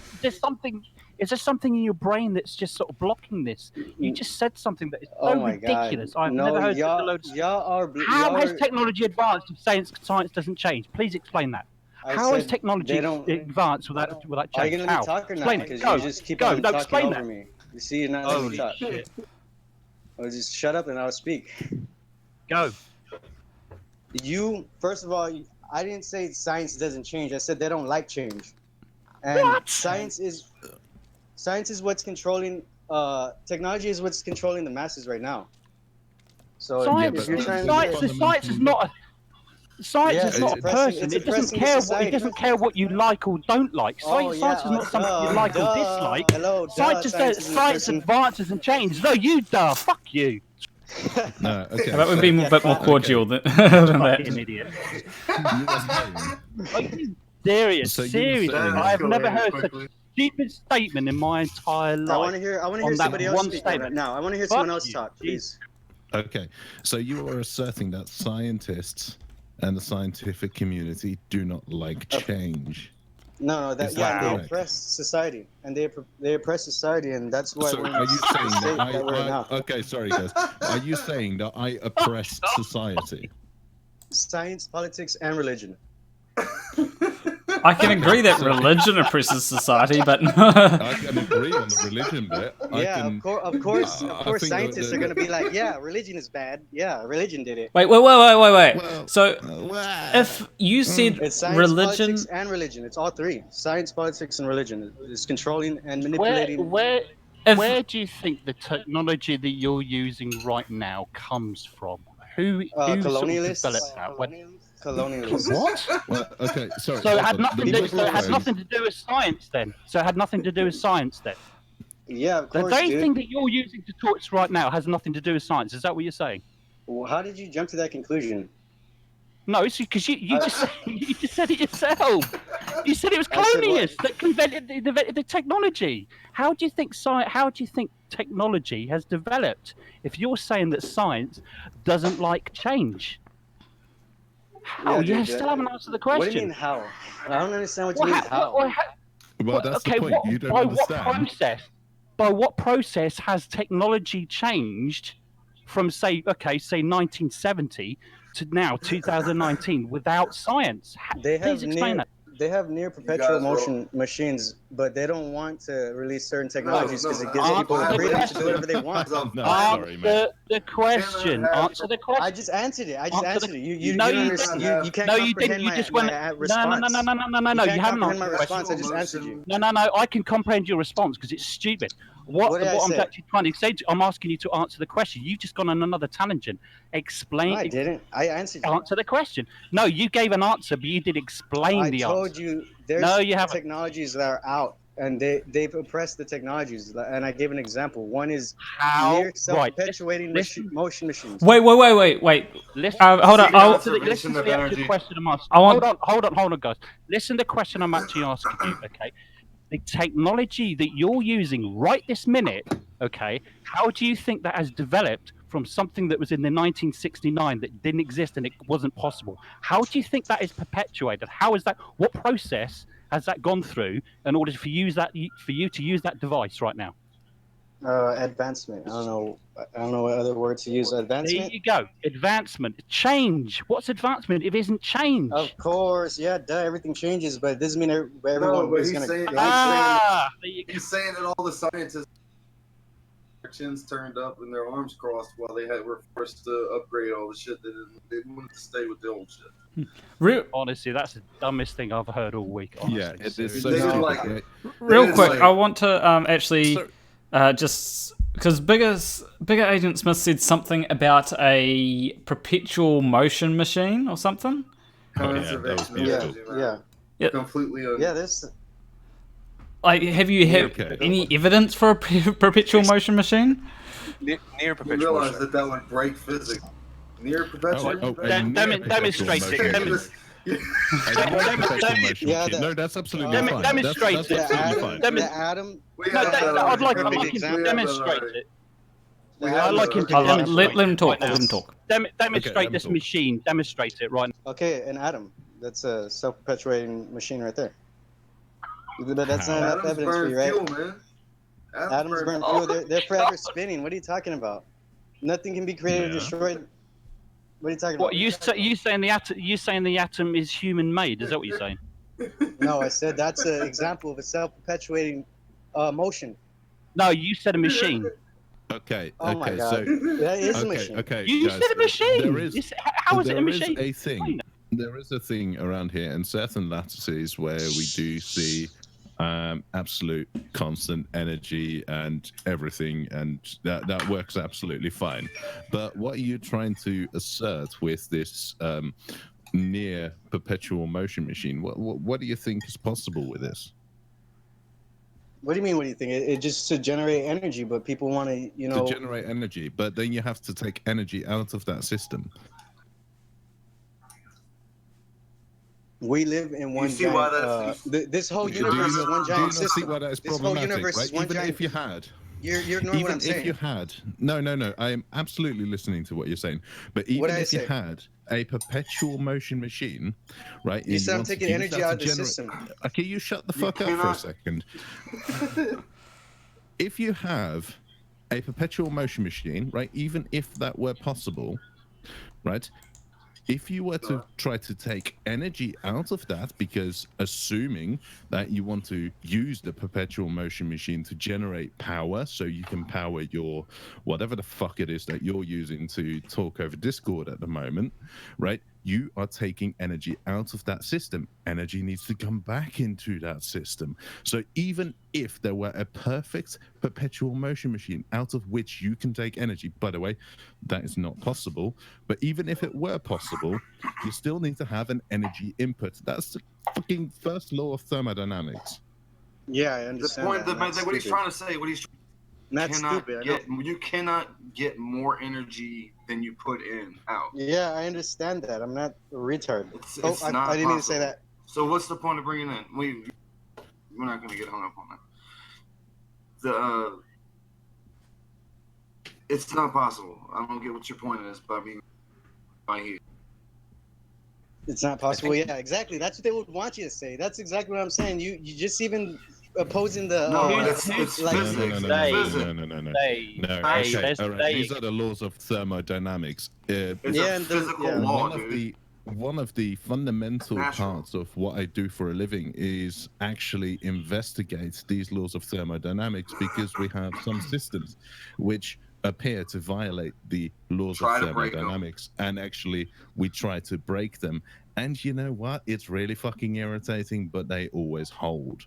Because you see, when you're talking about scientists not wanting change, you know what the number one factor is in which my career and my career prospect is measured? Is the amount of times I publish an article. That is equivalent to the amount of times I change scientific theory. And the more times I do that, the more I progress in my career and the more I get paid. There are financial incentives for me to improve and change the theory of science. Yeah, and that's a whole nother issue. The fact that scientists are getting paid to do their things. Wait, what? So, hold on. First, your issue is that we don't like change. But then, second, your issue is that Scientists are we getting are paid encouraged to change. No, scientists are getting paid, and whoever's paying them, they're the ones who are directing how society is being influenced by the technologies that are being produced. Do you know how much input my funder has? The people who fund my research, do you know how much input they have on my research? No, I don't. 0. Your funder? They absolutely have no say over what I do. I go up to them, I talk to them, and I say, do you fancy funding this? They give me the money, and once they've given me the money, they have 0 say over what I do with it. Well, I've got to, spend it accordingly. I've got to spend it on staff, and I've got to spend it on equipment, and I've got to, make sure that I'm responsible with it and I don't piss around on a tropical island for 3 years on a row. But at the end of the day, right, they have no influence over my results whatsoever. Oh, okay. All right. Well, I don't believe that, but I don't want to argue about it. So, sure. I'm just going to agree. I'm going to say, okay, Why don't you believe it, though? Why don't you believe it? I mean, why don't I believe it? Because I live in this world, and I know that fucking everyone's influenced by money. So he can't say that people aren't paying him. The thing is, scientists because they are like really, what he's doing. really... And scientists are really smart people, and they have an outstanding numerical skill set. Do you know what a scientist earns?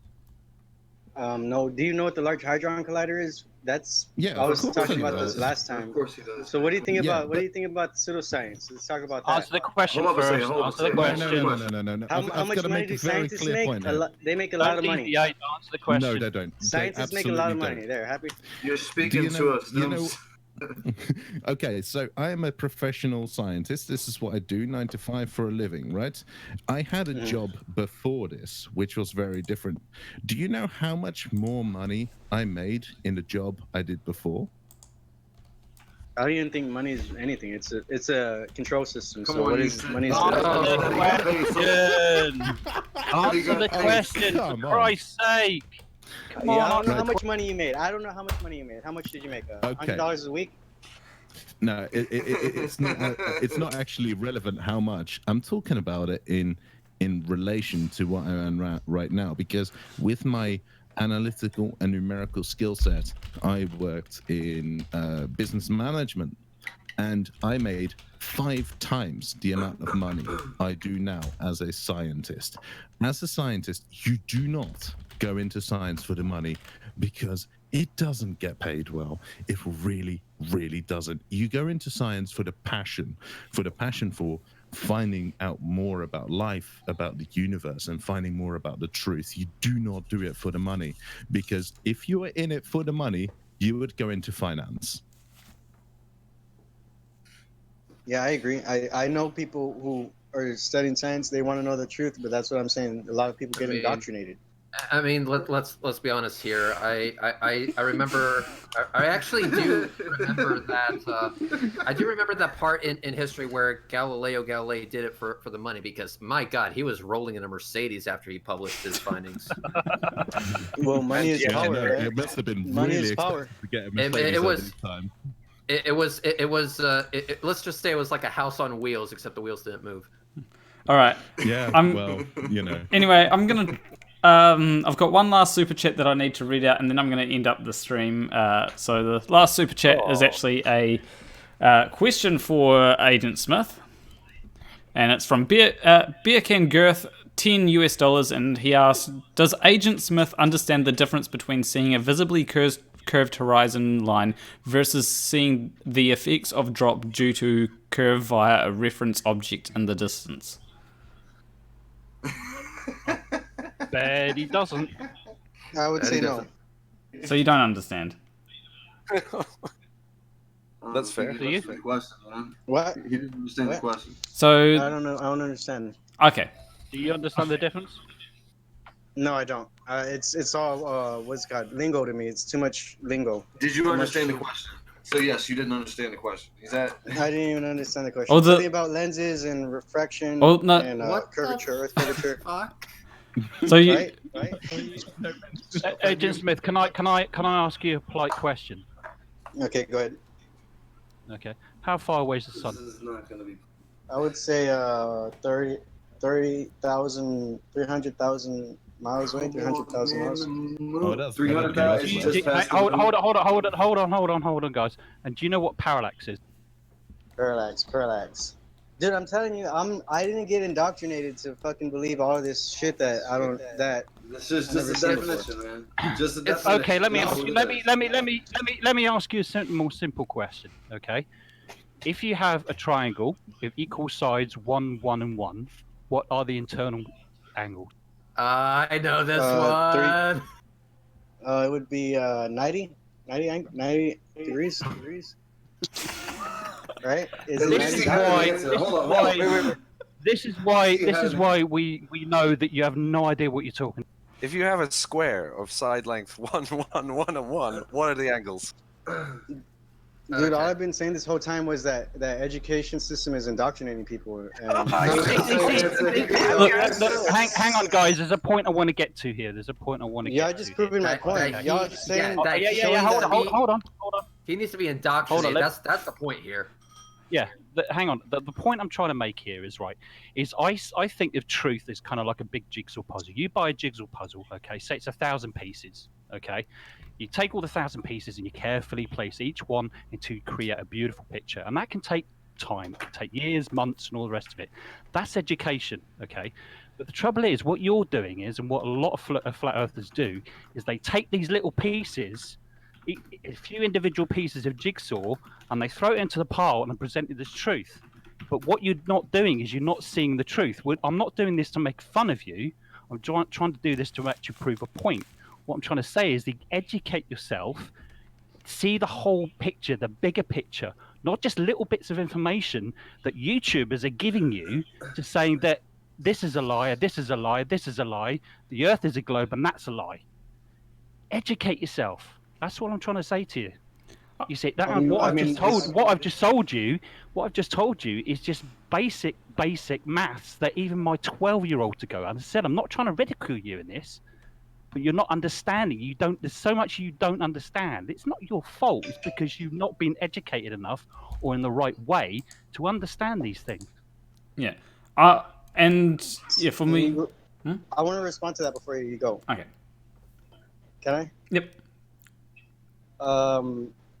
Do you think if your 12-year-old knows all that stuff, you don't think you could still be indoctrinated just because that doesn't like make you you knowing all those things? Wait, okay, let me start over. Do I need to know all those things in order for somebody to be an intellectual? Like, in order for me to be a critical thinker, do they need to know all those things? No, it depends on what you're talking about. No, not necessarily, but so that's what I'm saying. It goes down to the culture. But that's not the point. It's not the point about being intellectual, having a culture. No, it isn't. No, it isn't. No, it's not. It's being understanding the world surrounding you. You're picking up information from YouTubers and people that are telling you that this is a lie, and all they're presenting you is little snippets of information. They pick up something, a tiny piece of information, and they throw it at you and say, "Look, this is a lie because of this little bit of information." You need to understand the whole picture, the bigger picture. What I'm trying to explain to you is you need to educate yourself. I'm not talking about the education system. Go out there and actually experience things and read and get a general knowledge of all different things, and then draw your conclusions. Don't listen to YouTubers. Don't listen to me. Don't listen to me. Go out there in the wild world and actually, it doesn't matter. I'm only using the triangle thing as an example. My point is, I'll never. Even after you tell me about that, like I don't need to know that, so I don't know it. It's not. Yes, you do to understand the real world. You need to understand that to know how far away the sun is. Well, hang on. Sure, buddy. To be very clear, I disagree. He doesn't have to. He is well within his right to always remain ignorant. Yeah, sure. If you want to continue to be ignorant on the facts, then by all means, you do you. But when it comes to being ignorant, if you're ignorant, you're not really that qualified to say what the shape of the Earth is if you're ignorant. Exactly. I was saying it was a giant turtle, so I don't know what you're talking about. You see how do I call you a troll now or later? Come on, man. You're goddamn dude, that's a whole belief system. I don't know why. Just because you don't believe in that. Dude. No, tell me how the hell it's a big ass turtle. You want to talk about not feeling any money? You don't understand how spiritual matters work. Yeah, all right. Take us out. Yeah, as the last words, I suggest that people, go ahead and look into these things for themselves and actually learn what the globe model says about the world. And so, yeah. But anyway, leave a like and subscribe if you liked that stream. I'm only about 3 subscribers away from 5,000. I'm hearing a lot of echo, by the way. I'm just gonna. It's Robert again. Yeah. Robert. So if you want to subscribe to me, get me to 5,000. But anyway, I will see you in the next stream. Between you and me, thank you for watching.